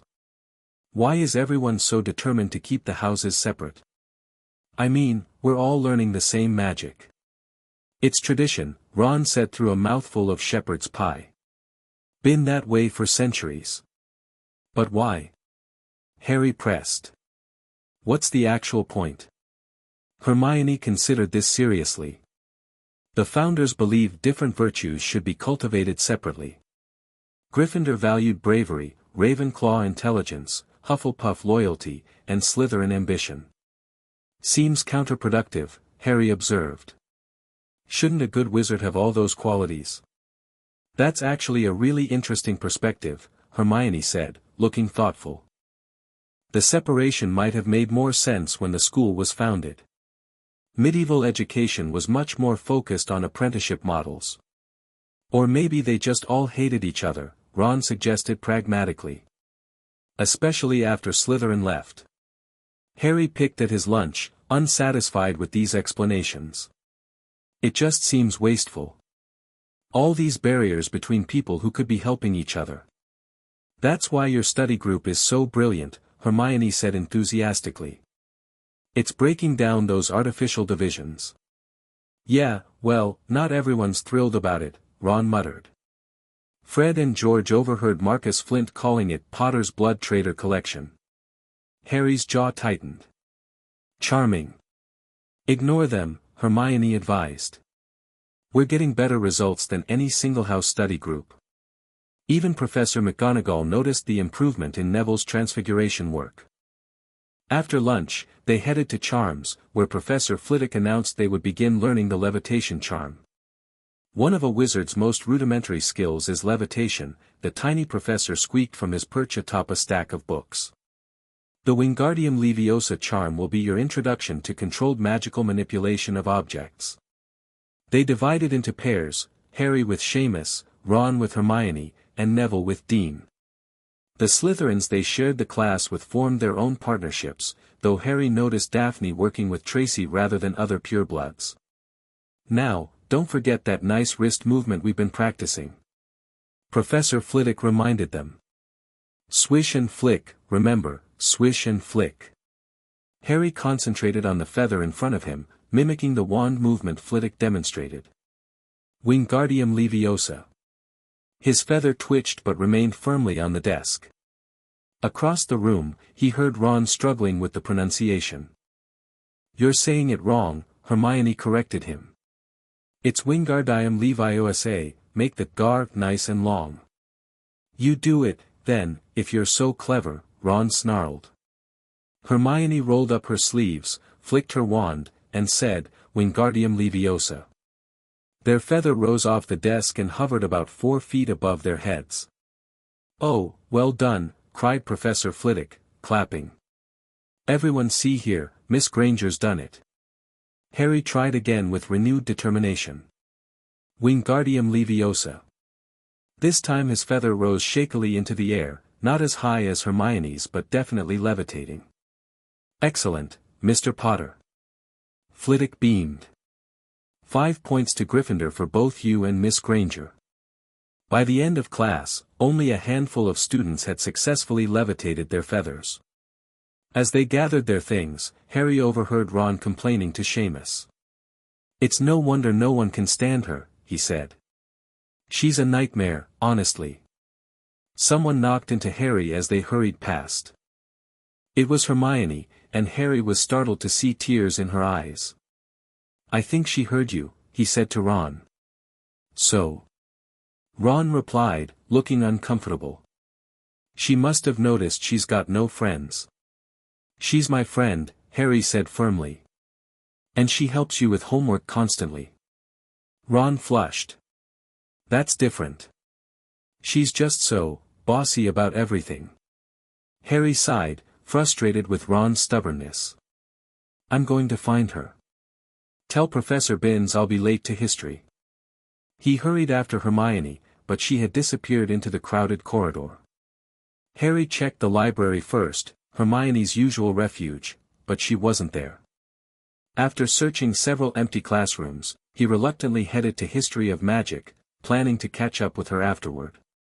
To Harry's concern, Hermione didn't appear for the rest of the afternoon. As they entered the Great Hall for the Halloween feast, Parvati Patil mentioned that Hermione was crying in the girls' bathroom and wanted to be left alone. Harry felt a twinge of worry as he took his seat at the Gryffindor table. The Great Hall looked spectacular, decorated with live bats that swooped between floating jack-o'-lanterns. The feast appeared on golden plates as it had at the start of term banquet. As Harry served himself baked potato, he glanced over at the Slytherin table. His brow furrowed when he realized Daphne wasn't in her usual spot beside Tracy. Have you seen Daphne today? He asked Neville, who had begun joining Harry at the Slytherin table occasionally. Not since Charms, Neville replied. Why? Before Harry could explain his concern, the doors to the Great Hall burst open. Professor Quirrell sprinted in, his turban askew and terror etched on his face. Troll, he gasped, stumbling to a halt before Dumbledore's chair. In the dungeons, thought you ought to know. He slumped to the floor in a dead faint. Chaos erupted. Dumbledore had to produce several purple firecrackers from his wand to restore silence. Prefects, he instructed, lead your houses back to the dormitories immediately. Percy Weasley jumped into action, ordering Gryffindors to follow him in an orderly line. As students began filing out, a sudden thought hit Harry like a bolt of lightning. Hermione, he grabbed Ron's arm. She doesn't know about the troll. Ron bit his lip, looking torn between fear and guilt. We should tell a prefect. There's no time, Harry insisted. Then another realization struck. And the Slytherin dormitories are in the dungeons. Where the troll is. Ron's eyes widened. You think your Slytherin friends are in danger? I don't see Daphne with the other Slytherins, Harry said urgently, scanning the crowd. And she wasn't at dinner. What if she's alone somewhere, like Hermione? Making a split-second decision, Harry pulled Ron toward a side passage. Come on, we've got to find them. Them? Ron echoed weakly. You want me to help save Slytherins now? I want you to help save people who might be in danger, Harry corrected, his voice firm. House doesn't matter right now. Something in Harry's tone made Ron straighten up. Right. Where do we check first? You find Hermione in the girls' bathroom. I'll look for Daphne near the library, she studies there alone sometimes. Split up. Ron looked nervous. With a troll on the loose? We'll cover more ground, Harry said. Just don't engage the troll if you see it. Get Hermione and head back to the tower. Before Ron could protest further, Harry took off toward the library. He moved quickly but cautiously, listening for any sign of the troll. The corridors were eerily empty, all students having been escorted to their dormitories. The library was dark when Harry arrived, Madame Pants having presumably evacuated with the others. Daphne, he called softly, peering between bookshelves. Are you here? No response. Harry's worry deepened. Where else might she be? He tried to think like Daphne, logical, studious, private. The astronomy tower? Too far. Empty classrooms? Too many to check efficiently. The potions classroom? Possibly, but that was in the dungeons where the troll had been spotted. Harry was about to leave when he heard a faint sound from the far corner of the library, the restricted section. Drawing his wand, he moved toward the noise. Lumos, he whispered, a small light appearing at the tip of his wand. In the dim glow, he made out a figure hunched over a large tome in the farthest reading nook. Daphne Greengrass looked up, surprise briefly crossing her normally composed features. Potter? What are you doing here? There's a troll in the dungeon, Harry explained quickly. Dumbledore sent everyone back to their dormitories, but I realized the Slytherins would be heading straight toward danger. And you weren't at dinner, so? Understanding dawned in Daphne's eyes. You came looking for me. We need to get to a professor, Harry said, extending his hand. It's not safe to be alone. Daphne closed the book she'd been reading, carefully returning it to a shelf. Harry caught a glimpse of the title, Artifacts of Power, Historical Catalogue. Why were you reading about artifacts? He asked as they hurried from the library. Research, she replied cryptically. Something Tracy mentioned about the third-floor corridor. Harry nearly stopped walking. The forbidden one. What about it? Not now, Daphne said sharply. Where are we going? I sent Ron to find Hermione in the girls' bathroom. She's been there crying all afternoon. Daphne's eyebrows rose slightly. The Muggleborn. Why? Ron said something that upset her, Harry explained, not slowing his pace. And she's my friend, same as you. Bold of you to assume we're friends, Potter, Daphne remarked, though there was no real bite to her words. You help me with homework and correct my atrocious table manners, Harry pointed out. Sounds like friendship to me. A foul stench reached their nostrils, interrupting their banter. Harry grabbed Daphne's arm, pulling her into the shadow of a large stone griffin. What is that smell? She whispered, covering her nose with her sleeve. I think, Harry said grimly, it's our troll. Heavy footsteps echoed from the next corridor. A moment later, they saw it, a horrific sight. 12 feet tall with dull, granite-gray skin, its lumpy body topped with a small bald head. The stench coming from it was incredible. It dragged a huge wooden club along the floor. Daphne's face paled, but her voice remained steady when she whispered, that's not headed for the dungeons. It's going toward the bathroom corridor, Harry realized with horror. Where Hermione is. And Ron. We should find a teacher, Daphne suggested pragmatically. Harry shook his head. No time. My friends are in danger. He started to move, but Daphne grabbed his robes. This is exactly the Gryffindor recklessness that gets people killed, Potter. Then help me do it the Slytherin way, Harry challenged. What's the smart approach that still saves my friends? Daphne stared at him for a moment, then nodded sharply. We need a distraction. And a plan. I'm listening. Trolls are stupid but dangerous, she explained quickly. They're attracted to noise but can't climb well. We create a diversion, get your friends, and retreat to high ground if necessary. How do we create a diversion? Daphne removed a small vial from her pocket. Explosive potion. I was preparing it for a personal project. Harry raised his eyebrows but didn't question why she carried such things. Will it hurt the troll? No, but it will create a loud bang and smoke. While it's distracted, we get Granger and Weasley. Harry nodded. Let's go. But stay behind me. This isn't the time for chivalry, Potter. It's not chivalry, Harry said firmly. I'm faster on my feet from years of running from my cousin's gang. If the troll charges, I can dodge better. Daphne considered this, then conceded with a nod. Together, they crept after the troll, keeping well back. It had stopped outside a doorway, the girls' bathroom, Harry realized with a surge of fear. A scream echoed from inside, confirming his worst fears. Hermione, he breathed. It's going in after her. Wait, Daphne hissed, pulling out her vial. We need to, but Harry was already running, propelled by pure instinct. Hey! Ugly, he shouted at the troll, grabbing a broken piece of pipe and throwing it. The pipe hit the troll's shoulder with a metallic clang. The creature turned, blinking stupidly, trying to identify the source of the noise.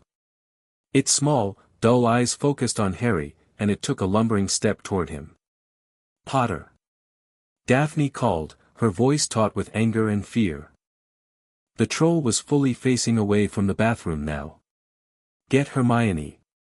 Harry shouted back, keeping his eyes on the massive creature advancing toward him. Inside the bathroom, Hermione was pressed against the wall, looking as if she might faint. Ron stood frozen beside her, his face white with terror. Daphne appeared in the doorway. Granger. Weasley. Move. Neither responded, paralyzed by fear.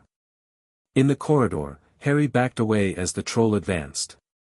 His mind raced. The diversion was working, but now he needed an escape route. His eyes darted around, searching for options. High ground, Daphne had said. Trolls can't climb well. There was a sweeping staircase 20 feet behind him. If he could make it there. The troll raised its club, its tiny brain having finally processed that Harry was a target to be smashed. Harry waited until the last possible moment, then dove aside as the club crashed down, cracking the stone floor where he'd stood a second earlier. "Over here," he called, drawing the troll further from the bathroom. Inside, Daphne had reached Hermione and Ron. "We need to move," she said sharply, grabbing Hermione's arm. "Potter's creating a diversion. Harry's fighting that thing." Ron gasped, finding his voice at last. "Trying not to get killed by it," Daphne corrected. "Now move." Something in her commanding tone broke through their paralysis. Hermione took a shuddering breath and pushed away from the wall. Ron stepped forward, gripping his wand tightly. "We can't just leave him," he said with unexpected firmness. In the corridor, Harry had reached the staircase. The troll lumbered after him, dragging its club along the stone floor with a horrible scraping noise. Harry took the steps 2 at a time, hoping the creature's bulky form would struggle with the climb. To his dismay, the troll began ascending, using its free hand to pull itself up. It was slower, but still coming. "Potter!" Daphne's voice echoed up the staircase. She stood at the bottom with Hermione and Ron, the vial of explosive potion in her hand. "Move to the side." Harry flattened himself against the wall as Daphne threw the vial. It shattered against the troll's back, erupting in a cloud of purple smoke and a deafening bang. The troll roared, swinging its club blindly in pain and confusion. "Wingardium Leviosa!" Ron shouted suddenly, pointing his wand at the troll's club. To everyone's astonishment, the club jerked from the troll's grasp, rising high into the air. It turned over slowly, then dropped with a sickening crack onto the troll's head. The creature swayed, then fell forward with a thud that shook the entire staircase. Silence fell, broken only by their heavy breathing and Hermione's small whimper of shock. "Is it dead?" she asked timidly. "Just knocked out, I think," Harry said, cautiously descending to examine the fallen troll. "That was..." Daphne began, looking at Ron with reluctant admiration. "Unexpectedly competent, Weasley." Ron's ears reddened. "The levitation charm. From class today." "Quick thinking," Harry acknowledged, clapping Ron on the shoulder. A sudden slamming of doors and loud footsteps made them all turn. A moment later, Professor McGonagall burst onto the scene, closely followed by Snape and Quirrell. Quirrell took one look at the troll, let out a faint whimper, and collapsed onto a step, clutching his heart. Snape bent over the troll, checking its condition while McGonagall fixed the 4 students with a furious stare. Harry had never seen her look so angry. Her lips were white. "What on earth were you thinking?" she demanded, cold fury in her voice. "You're lucky you weren't killed. Why aren't you in your dormitories?" Snape's black eyes flicked between Harry and Daphne, a calculating look on his sallow face.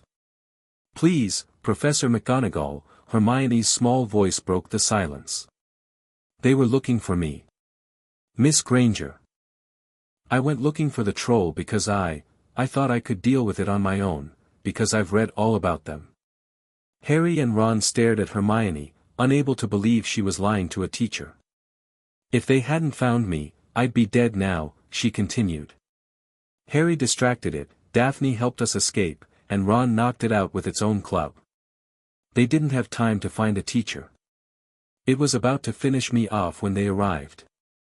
"Miss Greengrass," Snape interjected silkily. "What exactly were you doing with these Gryffindors, during a school emergency?" Daphne met his gaze without flinching. "I was in the library when Potter found me, Professor. He informed me about the troll and that it was in the dungeons, making it unsafe to return to the Slytherin common room. When we discovered the troll had left the dungeons and was threatening a fellow student, we acted to prevent harm." "How very heroic," Snape remarked, his tone making the word sound like an insult. "It was necessary," Daphne replied simply. McGonagall looked between the 4 students, her expression stern but no longer furious. "Well, in that case," she said, "Miss Granger, you foolish girl, how could you think of tackling a mountain troll on your own?" Hermione hung her head, the picture of contrition. 5 points will be taken from Gryffindor for this, McGonagall announced. I'm very disappointed in you, Miss Granger. As for you three. She turned to Harry, Ron, and Daphne. Not many first years could have taken on a full-grown mountain troll and lived to tell the tale. 5 points each to Gryffindor for Mr. Potter and Mr. Weasley, and 5 points to Slytherin for Miss Greengrass. Professor Dumbledore will be informed of this. Now, return to your dormitories immediately. As they walked away, Daphne heading toward the dungeons while the Gryffindors climbed toward their tower, Harry felt a strange mixture of exhaustion and exhilaration. Thanks for lying for us, Ron said awkwardly to Hermione. You knocked out the troll, she replied with a small smile. I should be thanking you. We all helped, Harry pointed out. Even Daphne, with that potion of hers. What was she doing with explosive potion anyway? Ron asked suspiciously. That's not first-year material. She mentioned something about research, Harry recalled. Something Tracy told her about the third-floor corridor. Hermione's eyes widened. The forbidden corridor. Harry, we shouldn't be investigating that. It's against the rules. Says the girl who just lied to McGonagall, Ron snorted. To keep us out of trouble. Hermione protested. Not to get into more. Harry's mind was already racing. What could be so dangerous they'd need to hide it in a school? And why would Daphne be researching artifacts? You think there's some powerful object hidden there? Ron asked. Maybe, Harry nodded slowly. We should ask her tomorrow. We should mind our own business, Hermione insisted, though with less conviction than before. But Harry knew that after facing a troll together, their relationship with Daphne had fundamentally changed. Something told him their little interhouse study group was about to expand its curriculum beyond what Hogwarts officially taught. The next morning, Harry woke earlier than usual. His dreams had been filled with trolls and shadowy corridors, and a strange prickling sensation in his scar had pulled him from sleep just before dawn. He dressed quietly, careful not to wake his dorm mates, and made his way down to the common room. To his surprise, Hermione was already there, reading by the fire. Couldn't sleep either, he asked, dropping into an armchair beside her. She jumped slightly. Oh. Harry. No, I kept thinking about yesterday. The troll. Everything, she admitted. The troll, yes, but also how everyone worked together. You, me, Ron. She hesitated, and Daphne. Harry nodded. Makes you wonder why the houses are so separated, doesn't it? That's exactly it, Hermione said, closing her book.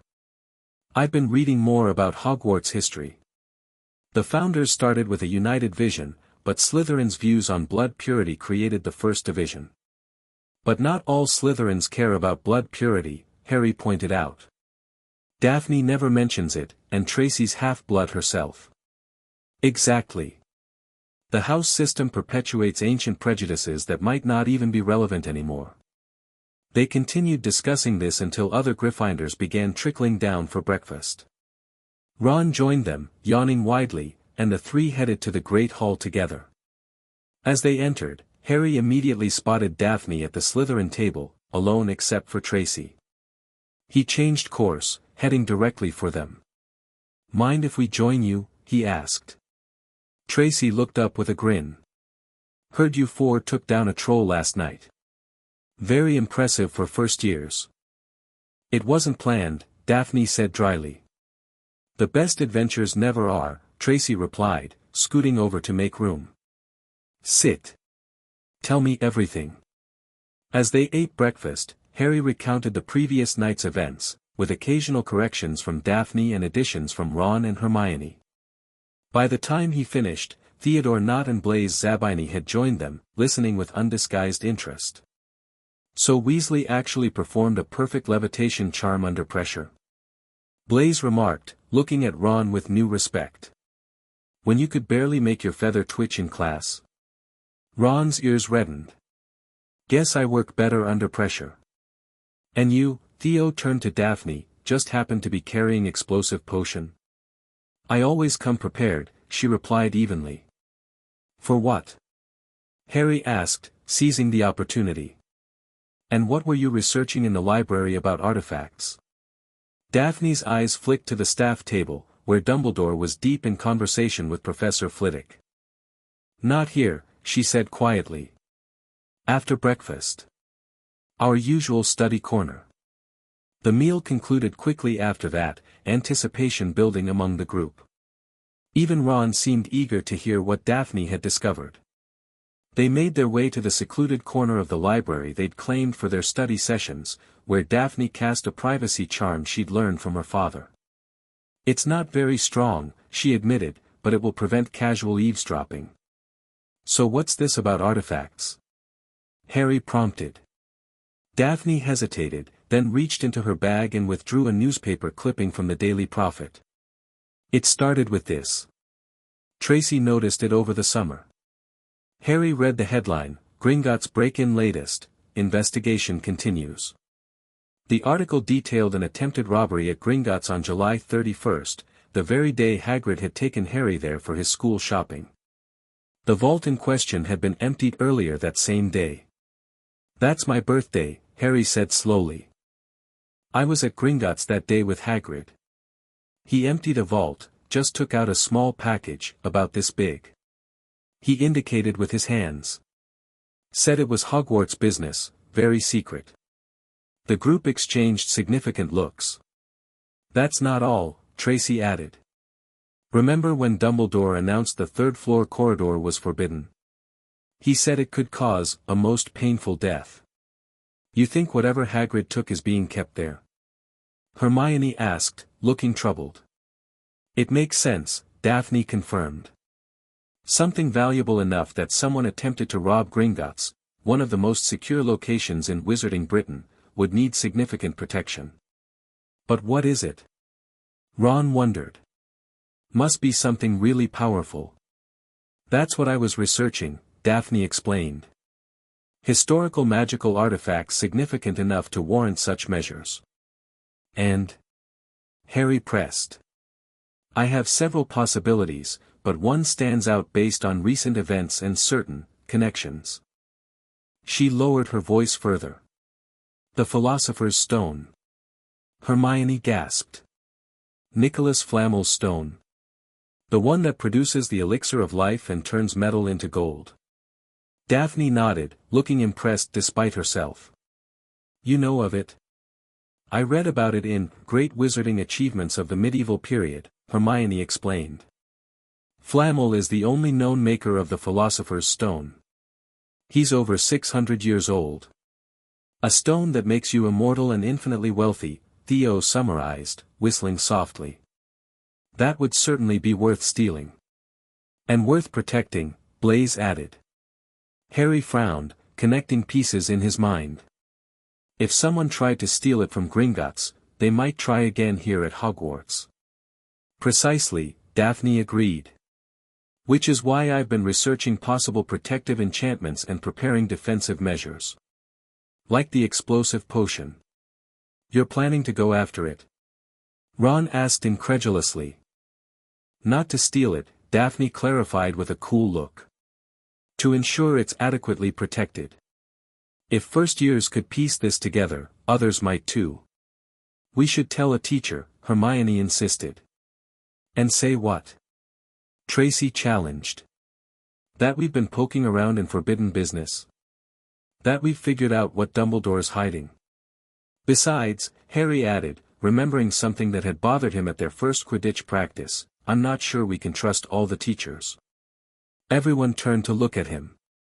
What do you mean? Theo asked sharply. Harry hesitated, then decided to share his suspicions. During my first Quidditch practice, I saw Snape heading toward the forbidden corridor.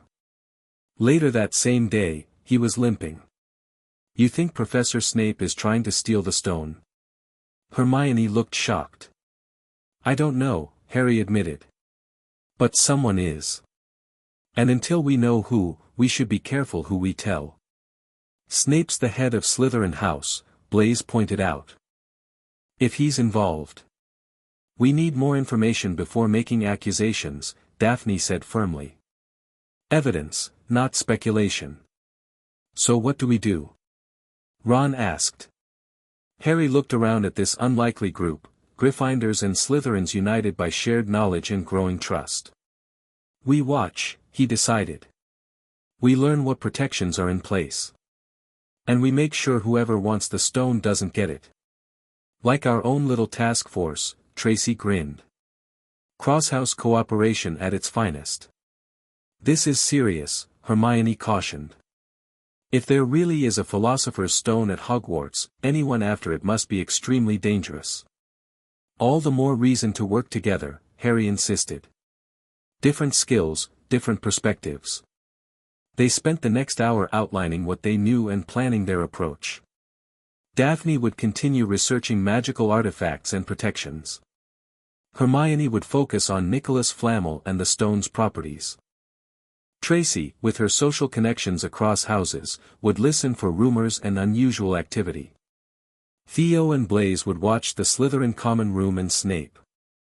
Harry and Ron would monitor the third-floor corridor when possible. As they disbanded for morning classes, Harry felt a new sense of purpose. What had begun as a simple desire to sit near an interesting girl had evolved into something much more significant, a genuine alliance across house lines, united by a common goal. The following weeks brought a flurry of activity. Harry's days filled with classes, Quidditch practice, and clandestine research with his inter-house group. The first Quidditch match, Gryffindor vs. Slytherin, created temporary tension in their alliance, but they handled it with unexpected maturity.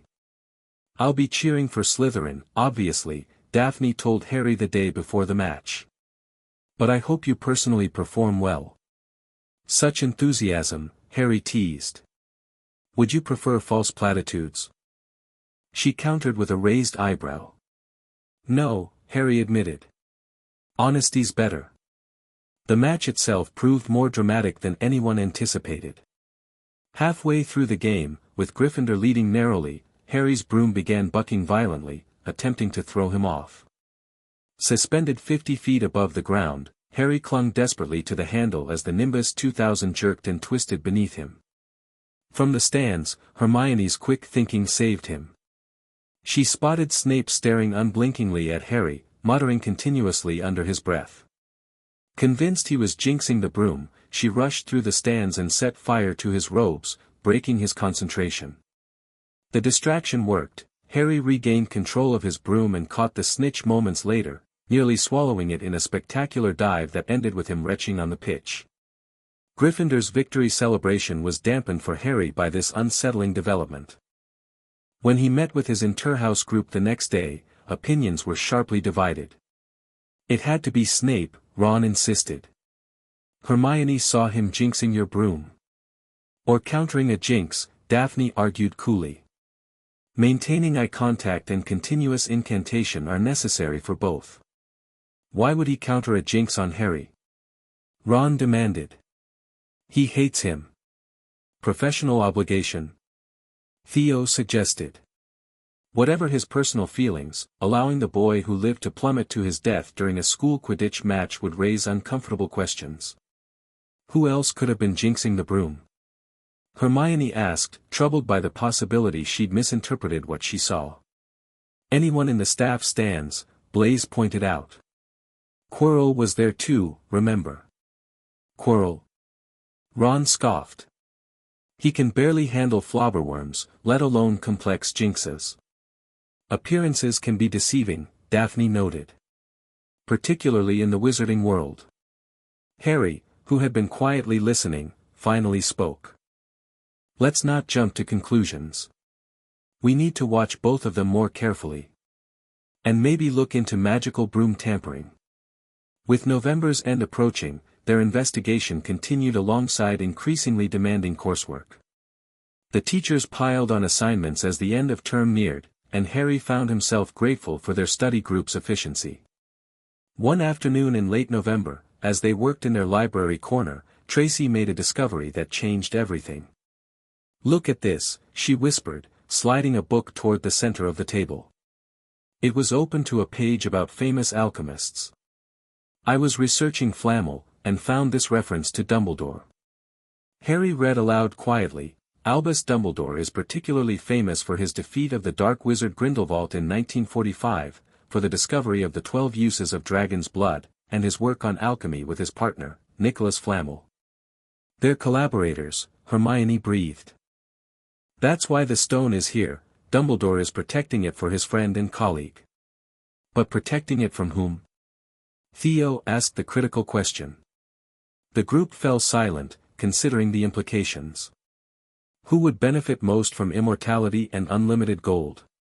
Daphne posed the question clinically. Anyone? Ron suggested. Not anyone, Harry said slowly, a chill running down his spine. Someone who lost their body and power. Someone who's been barely alive for 10 years.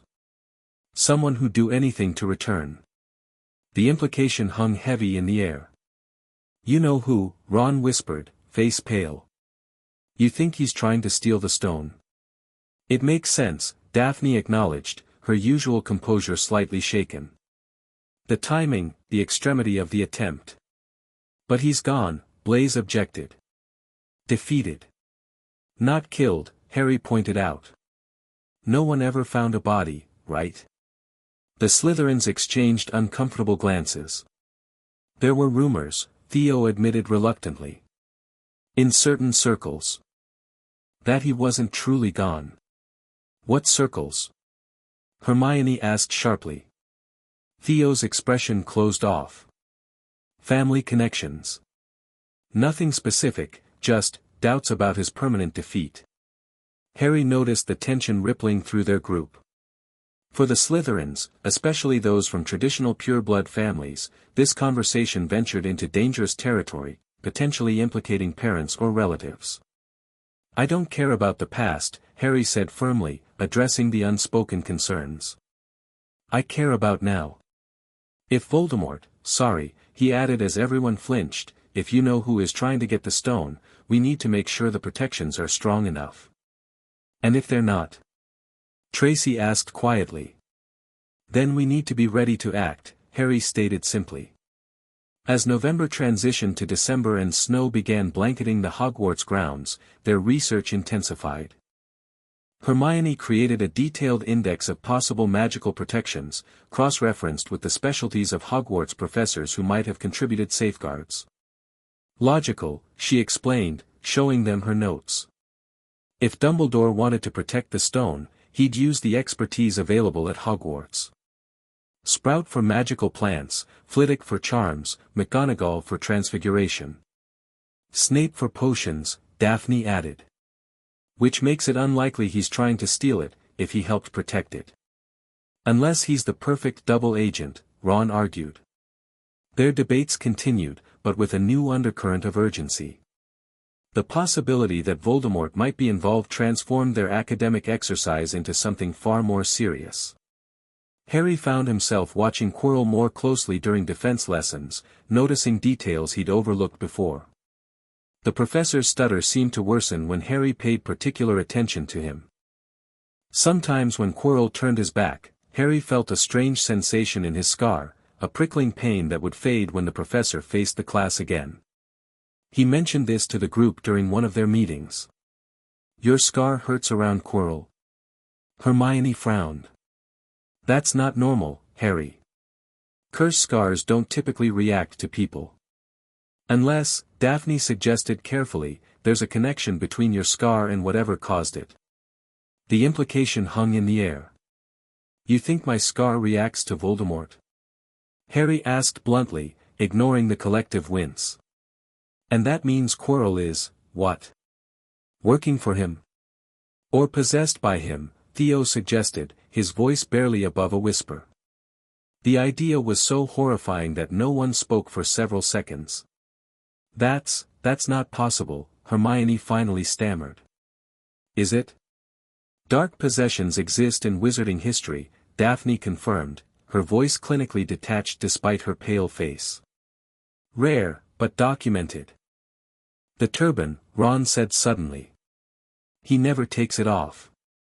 Says it was a gift from an African prince for defeating a zombie, but I've never heard him tell the same story twice about it. This is serious, Blaise warned. If we're right, we're dealing with the darkest wizard of our time, not just a teacher breaking rules. Which means we definitely need to tell Dumbledore, Hermione insisted. With what evidence? Daphne challenged. A hurting scar and a suspicious turban. He'd dismiss it immediately. Then we need better evidence, Harry decided. We need to know for sure what's in that corridor, and who's trying to get to it. As the Christmas holidays approached, their opportunity came unexpectedly. Most students would be leaving for home, meaning fewer eyes watching their movements.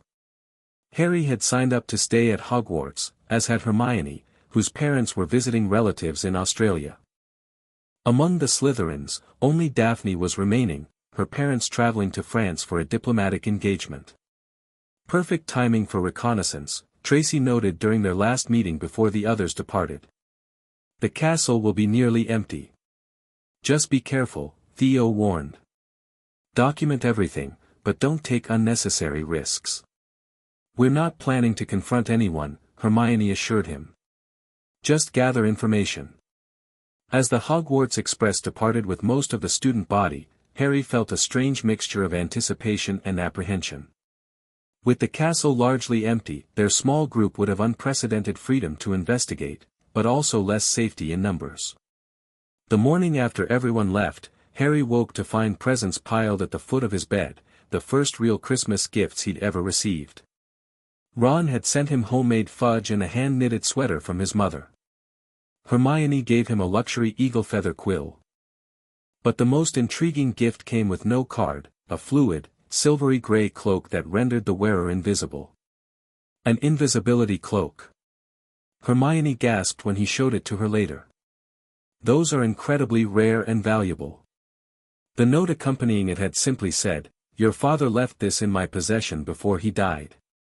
It is time it was returned to you. Use it well." This changes everything, Harry realized.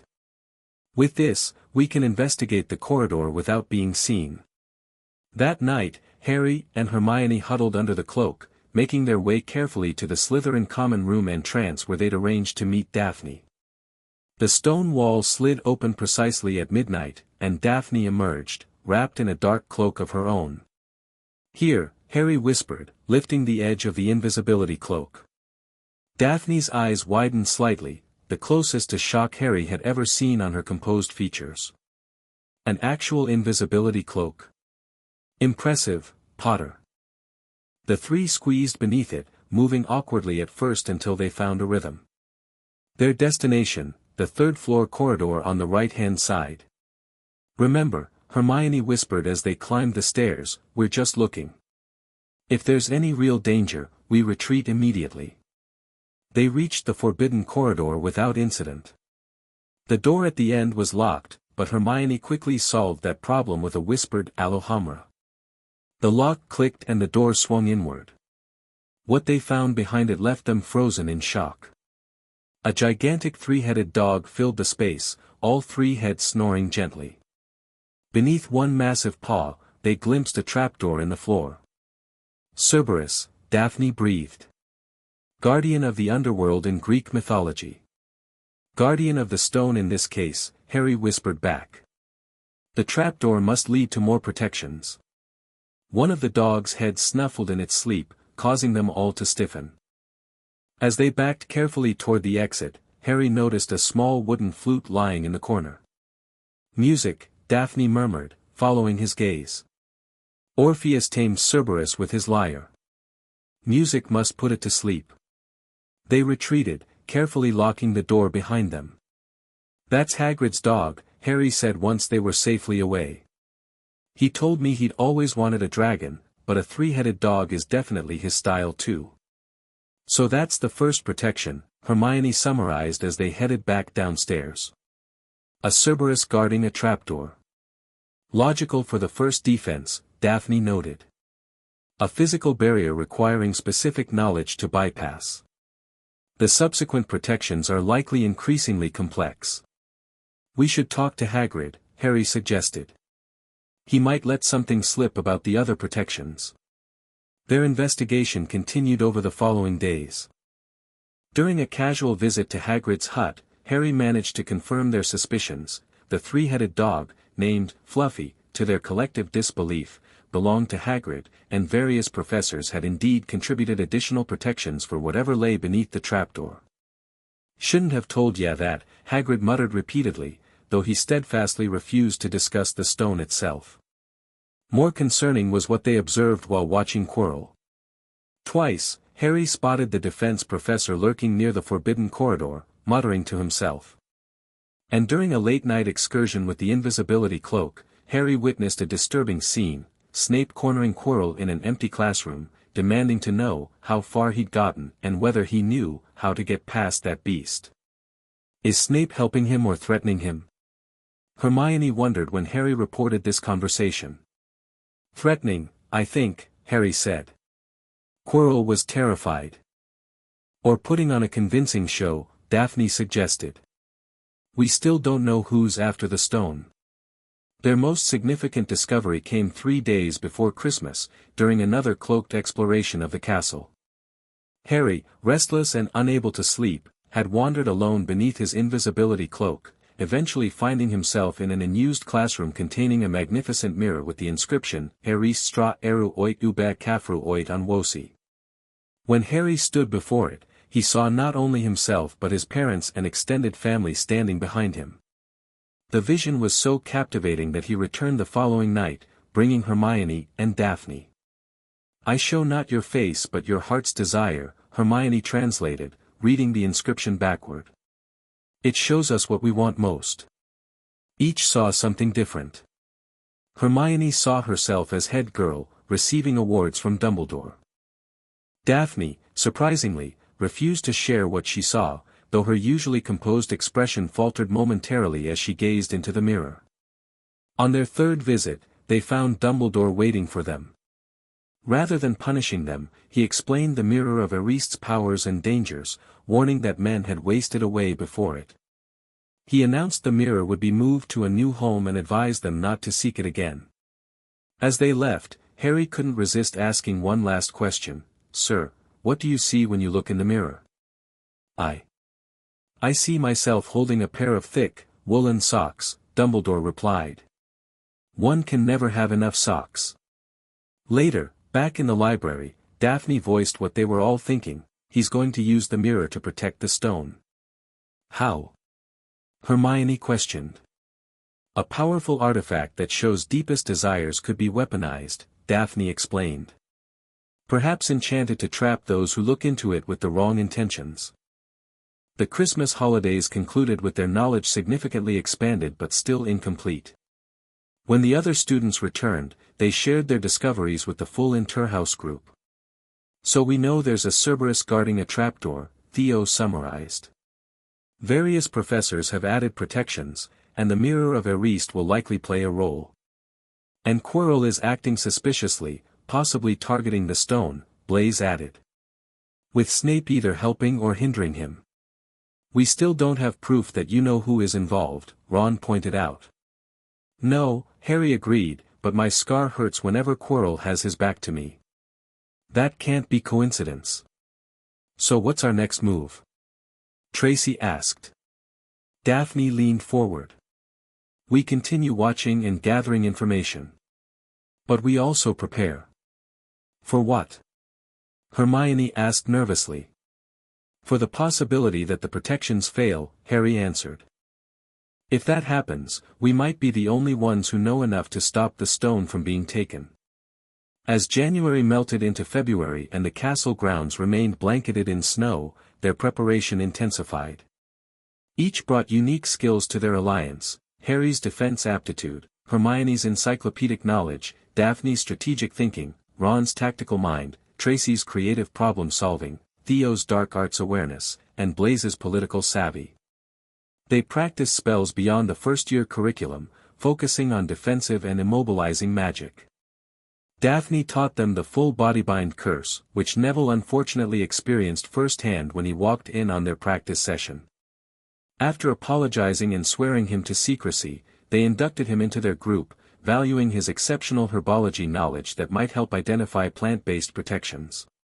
February brought new complications. Snape, assigned to referee the next Quidditch match, created fresh suspicions about his motives. Hagrid acquired a dragon egg, hatching an illegal Norwegian ridgeback in his wooden hut and eventually requiring their help to smuggle it to Charlie Weasley's dragon keeper friends. And detention in the Forbidden Forest led to Harry's most disturbing encounter yet, a shadowy figure drinking unicorn blood, which Firenze the Centaur warned was a desperate measure to maintain life for someone who has nothing to lose and everything to gain. Unicorn blood keeps you alive even if you're an inch from death, Daphne explained during their subsequent emergency meeting. But at a terrible cost, a cursed half-life. Exactly what someone waiting to steal the Philosopher's Stone might need, Hermione realized. You think you know who is in the forest? Ron asked, horrified. Not physically, Harry said, remembering Firenze's warnings. But maybe, through Quirrell somehow. As exams approached in early June, tensions escalated. Harry's scar burned more frequently, often during defense against the dark arts classes. Quirrell appeared increasingly gaunt and pale, his stutter worsening while his eyes held a strange, distant look. Then came the breakthrough they'd been waiting for, and dreading. After their final exam, as they relaxed beneath a tree near the lake, Harry suddenly sat bolt upright. Hagrid, he said urgently. The dragon egg. He said the stranger who gave it to him kept his face hidden. They talked about Hogwarts, and the stranger asked specifically about Fluffy. And Hagrid told him? Blaise asked incredulously. Said the trick with Fluffy is to play music, Harry confirmed grimly. Which means whoever gave him that egg now knows how to get past the first protection. We need to tell Dumbledore immediately, Hermione insisted. What if he's not here? Daphne asked. The timing seems suspicious. A quick inquiry confirmed their worst fears. Dumbledore had been called away to the Ministry of Magic on urgent business. That evening, Harry's scar exploded with pain so intense he nearly blacked out. It's happening tonight, he gasped, clutching his forehead. Whoever it is, they're going after the stone now. Their inter-house alliance gathered in the library one last time, faces grim with determination. We've prepared for this, Harry reminded them. We know more about the protections than whoever's trying to steal the stone. Except for the music part, which they now know too, Ron pointed out.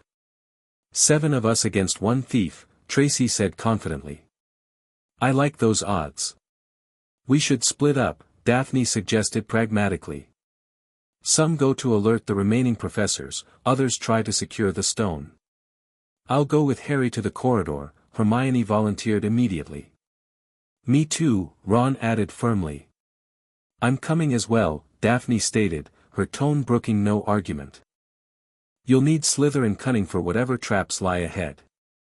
Then Theo, Blaise, and Tracy will find McGonagall or Snape, Harry decided. Tell them everything we know. As they prepared to separate, Harry looked around at this unlikely group, 3 Gryffindors and 4 Slytherins united by circumstance and growing friendship. No matter what happens, he said quietly, this alliance was worth it. Not just for the stone, but for proving houses don't define who we are. Daphne met his eyes, a rare genuine smile touching her lips. Indeed, Potter. Some choices alter paths in ways we never anticipate. With nods of solidarity, they separated, 3 to alert the authorities, 4 to confront whatever waited beyond the trapdoor. Harry, Hermione, Ron, and Daphne moved swiftly through the darkened corridors, Harry's invisibility cloak barely covering them all. When they reached the 3rd-floor corridor, they found the door already ajar, someone had beaten them there. Inside, Fluffy was awake but distracted by an enchanted harp playing softly in the corner. The moment they entered, Ron pulled out a wooden flute Hagrid had given Harry for Christmas and began playing a clumsy but effective tune. The dog's eyelids drooped immediately. Quickly, Daphne whispered, pointing to the trapdoor. While it's asleep. They pulled open the heavy wooden door, revealing a dark drop below. I'll go first, Harry volunteered. If anything happens, get out and find help. We're coming with you, Hermione stated firmly. Harry nodded, then jumped into the darkness. He landed on something soft and plant-like, quickly followed by the others. Before they could celebrate their safe landing, the plants began to move, snaking tendrils wrapping around their limbs. Devil's snare. Hermione and Daphne identified simultaneously. Fire. Ron gasped as the tendrils tightened. It hates fire. Hermione conjured her trademark blue flames with a quick spell, causing the plant to recoil. They dropped through to a stone chamber below. Sprout's contribution, Daphne noted as they brushed off plant remnants. Logical first defense after the guardian beast. The next chamber contained hundreds of flying keys and broomsticks along one wall. The heavy door on the opposite side wouldn't yield to Alohomora. We need to catch the right key, Harry realized, examining the lock. Looking for an old-fashioned silver one, probably damaged after being caught once already.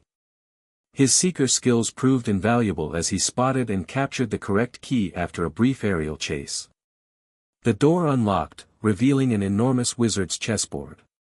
McGonagall's challenge, Ron breathed, eyes gleaming with sudden confidence. We have to play our way across. Under Ron's strategic direction, they played as chess pieces in a brutal game where captured pieces were smashed mercilessly.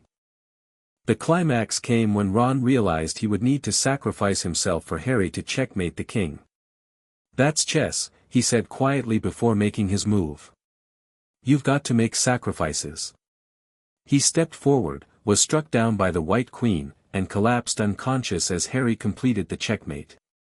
He'll be all right, Hermione assured them after a quick check. I'll stay with him. You two go ahead. The next chamber held a knocked-out troll, already defeated by whoever had gone before them. Then came Snape's challenge, a row of potions bottles with a riddle that only one person could solve. Daphne read the parchment carefully, her brow furrowed in concentration. Logic puzzle, she murmured. Elegant. Her fingers hovered over the bottles as she worked through the clues methodically.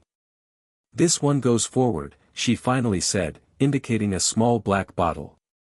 And this one backward. But there's only enough for one person in each. Harry took the forward potion without hesitation. I'll go on. You go back, help Ron and Hermione. No, Daphne said firmly. We've come this far together. The backward potion has enough for me to take a partial dose, just enough to get through the flames but not back again. We both go forward. Before Harry could argue, she swallowed a carefully measured sip and passed him the forward potion. He drank, feeling ice flood his veins. Together, they stepped through the black flames into the final chamber, where a familiar figure awaited them. Professor Quirrell, Harry confirmed grimly. Potter, Quirrell replied, his voice steady without a trace of its usual stutter. And Miss Greengrass. How unexpected. Before them stood the mirror of Eriste, exactly as Daphne had predicted. Quirrell circled it hungrily. I see myself presenting the stone to my master, he muttered. But how do I get it? Is it inside the mirror? Should I break it? Your master, Harry repeated, trying to keep Quirrell talking while his mind raced. Voldemort. Quirrell didn't flinch at the name. Instead, a cold, high voice spoke from seemingly nowhere, let me speak to them, face to face. Master, you are not strong enough. I have strength enough, for this. To their horror, Quirrell began unwrapping his turban. As the final fold fell away, he turned slowly to reveal a face protruding from the back of his head, chalk-white with glaring red eyes and slits for nostrils, like a snake. Harry Potter, the face whispered. See what I have become. Mere shadow and vapor, forced to share another's body. Unicorn blood has sustained me, but the elixir of life will restore my body. The terrible eyes shifted. And a Greengrass. Your family chose neutrality last time. Wise. But neutrality will not be an option in the war to come. Daphne's face remained impassive, though Harry saw her fingers tighten around her wand. "Use the children," Voldemort commanded Quirrell. "The stone is inside the mirror, and Dumbledore would have left a safeguard." Quirrell grabbed Harry's arm, forcing him in front of the mirror. "What do you see?" Harry's reflection smiled, reached into its pocket, and withdrew a blood-red stone. Then, impossibly, the stone dropped into his actual pocket, its weight suddenly real against his leg. "Well?" Quirrell demanded impatiently. "I see myself shaking hands with Dumbledore," Harry lied. "I've won the House Cup." "He lies," Voldemort hissed. "Let me speak to him directly." What happened next unfolded in chaos. When Quirrell tried to seize Harry, his flesh burned at the touch. Voldemort screamed orders as Harry realized his touch caused Quirrell physical agony. Daphne, seizing the moment, cast a powerful knockback jinx that sent Quirrell staggering into the mirror, shattering it. As glass exploded around them, Harry lunged forward, pressing his hands to Quirrell's face. The professor screamed in pain as his skin blistered and cracked. Harry's scar burned with white-hot pain, his vision swimming. The last thing he saw before consciousness faded was Daphne standing over Quirrell's crumbling form, her wand raised as a wraith-like vapor rose from the disintegrating body and fled through the wall. Harry woke in the hospital wing, sunlight streaming through high windows. Professor Dumbledore sat beside his bed, blue eyes twinkling behind half-moon spectacles. "Good afternoon, Harry," he greeted warmly. Harry's memories flooded back in a rush. "Sir. The stone. Quirrell. Voldemort. Calm yourself, dear boy. You are a little behind the times," Dumbledore assured him. "Quirrell does not have the stone." "Then who does?" "The stone has been destroyed," Dumbledore explained. "My friend Nicholas and I had a little chat, and agreed it was for the best." As Dumbledore answered Harry's questions about the stone, his mother's protection, and Quirrell's fate, one concern remained foremost in Harry's mind. "My friends, sir. Are they all right?" Dumbledore's eyes twinkled. "All recovered splendidly. Miss Granger and Mr. Weasley were found by Professors McGonagall and Snape, alerted by your other Slytherin allies. Most impressive, your interhouse cooperation." "And Daphne?" Harry asked anxiously. "She was with me in the final chamber." "Miss Greengrass showed remarkable presence of mind," Dumbledore confirmed. "After you lost consciousness, she protected you until help arrived. Professor Snape found her standing guard over your unconscious form, refusing to leave despite her own injuries." Relief flooded through Harry. "Can I see them?" "Your friends have been rather persistent in that regard," Dumbledore smiled. "I believe Madame Pomfrey might permit brief visitors now that you're awake." Minutes after Dumbledore departed, the hospital wing doors burst open. Ron and Hermione rushed in first, followed more sedately by Daphne, Tracy, Theo, and Blaise. "Harry." Hermione flung her arms around him. "We were so worried." "Mate, you've been out for 3 days," Ron added, looking pale beneath his freckles. "The whole school's talking about it," Tracy grinned. "The first years who took on you-know-who." "Not exactly how I planned to make my mark at Hogwarts," Theo remarked dryly. Blaise nodded in agreement. "Some Slytherin prefects are furious. Apparently collaborating with Gryffindors is acceptable only if we're using you, not helping you." "Good thing we don't care about their approval," Tracy shrugged. Harry's eyes found Daphne, who stood slightly apart from the others. A faint healing cut marked her cheek, but otherwise, she appeared composed as ever. "Thanks," he said simply. "For staying." "We entered together," she replied, as if that explained everything. Perhaps it did. The end-of-year feast brought final surprises. Slytherin had been poised to win the House Cup, but Dumbledore's last-minute point awards, 50 each to Ron and Hermione, 60 to Daphne, and 60 to Harry, changed everything. Gryffindor and Slytherin tied for the cup, an unprecedented outcome that Dumbledore declared a fitting conclusion to a year of unexpected alliances.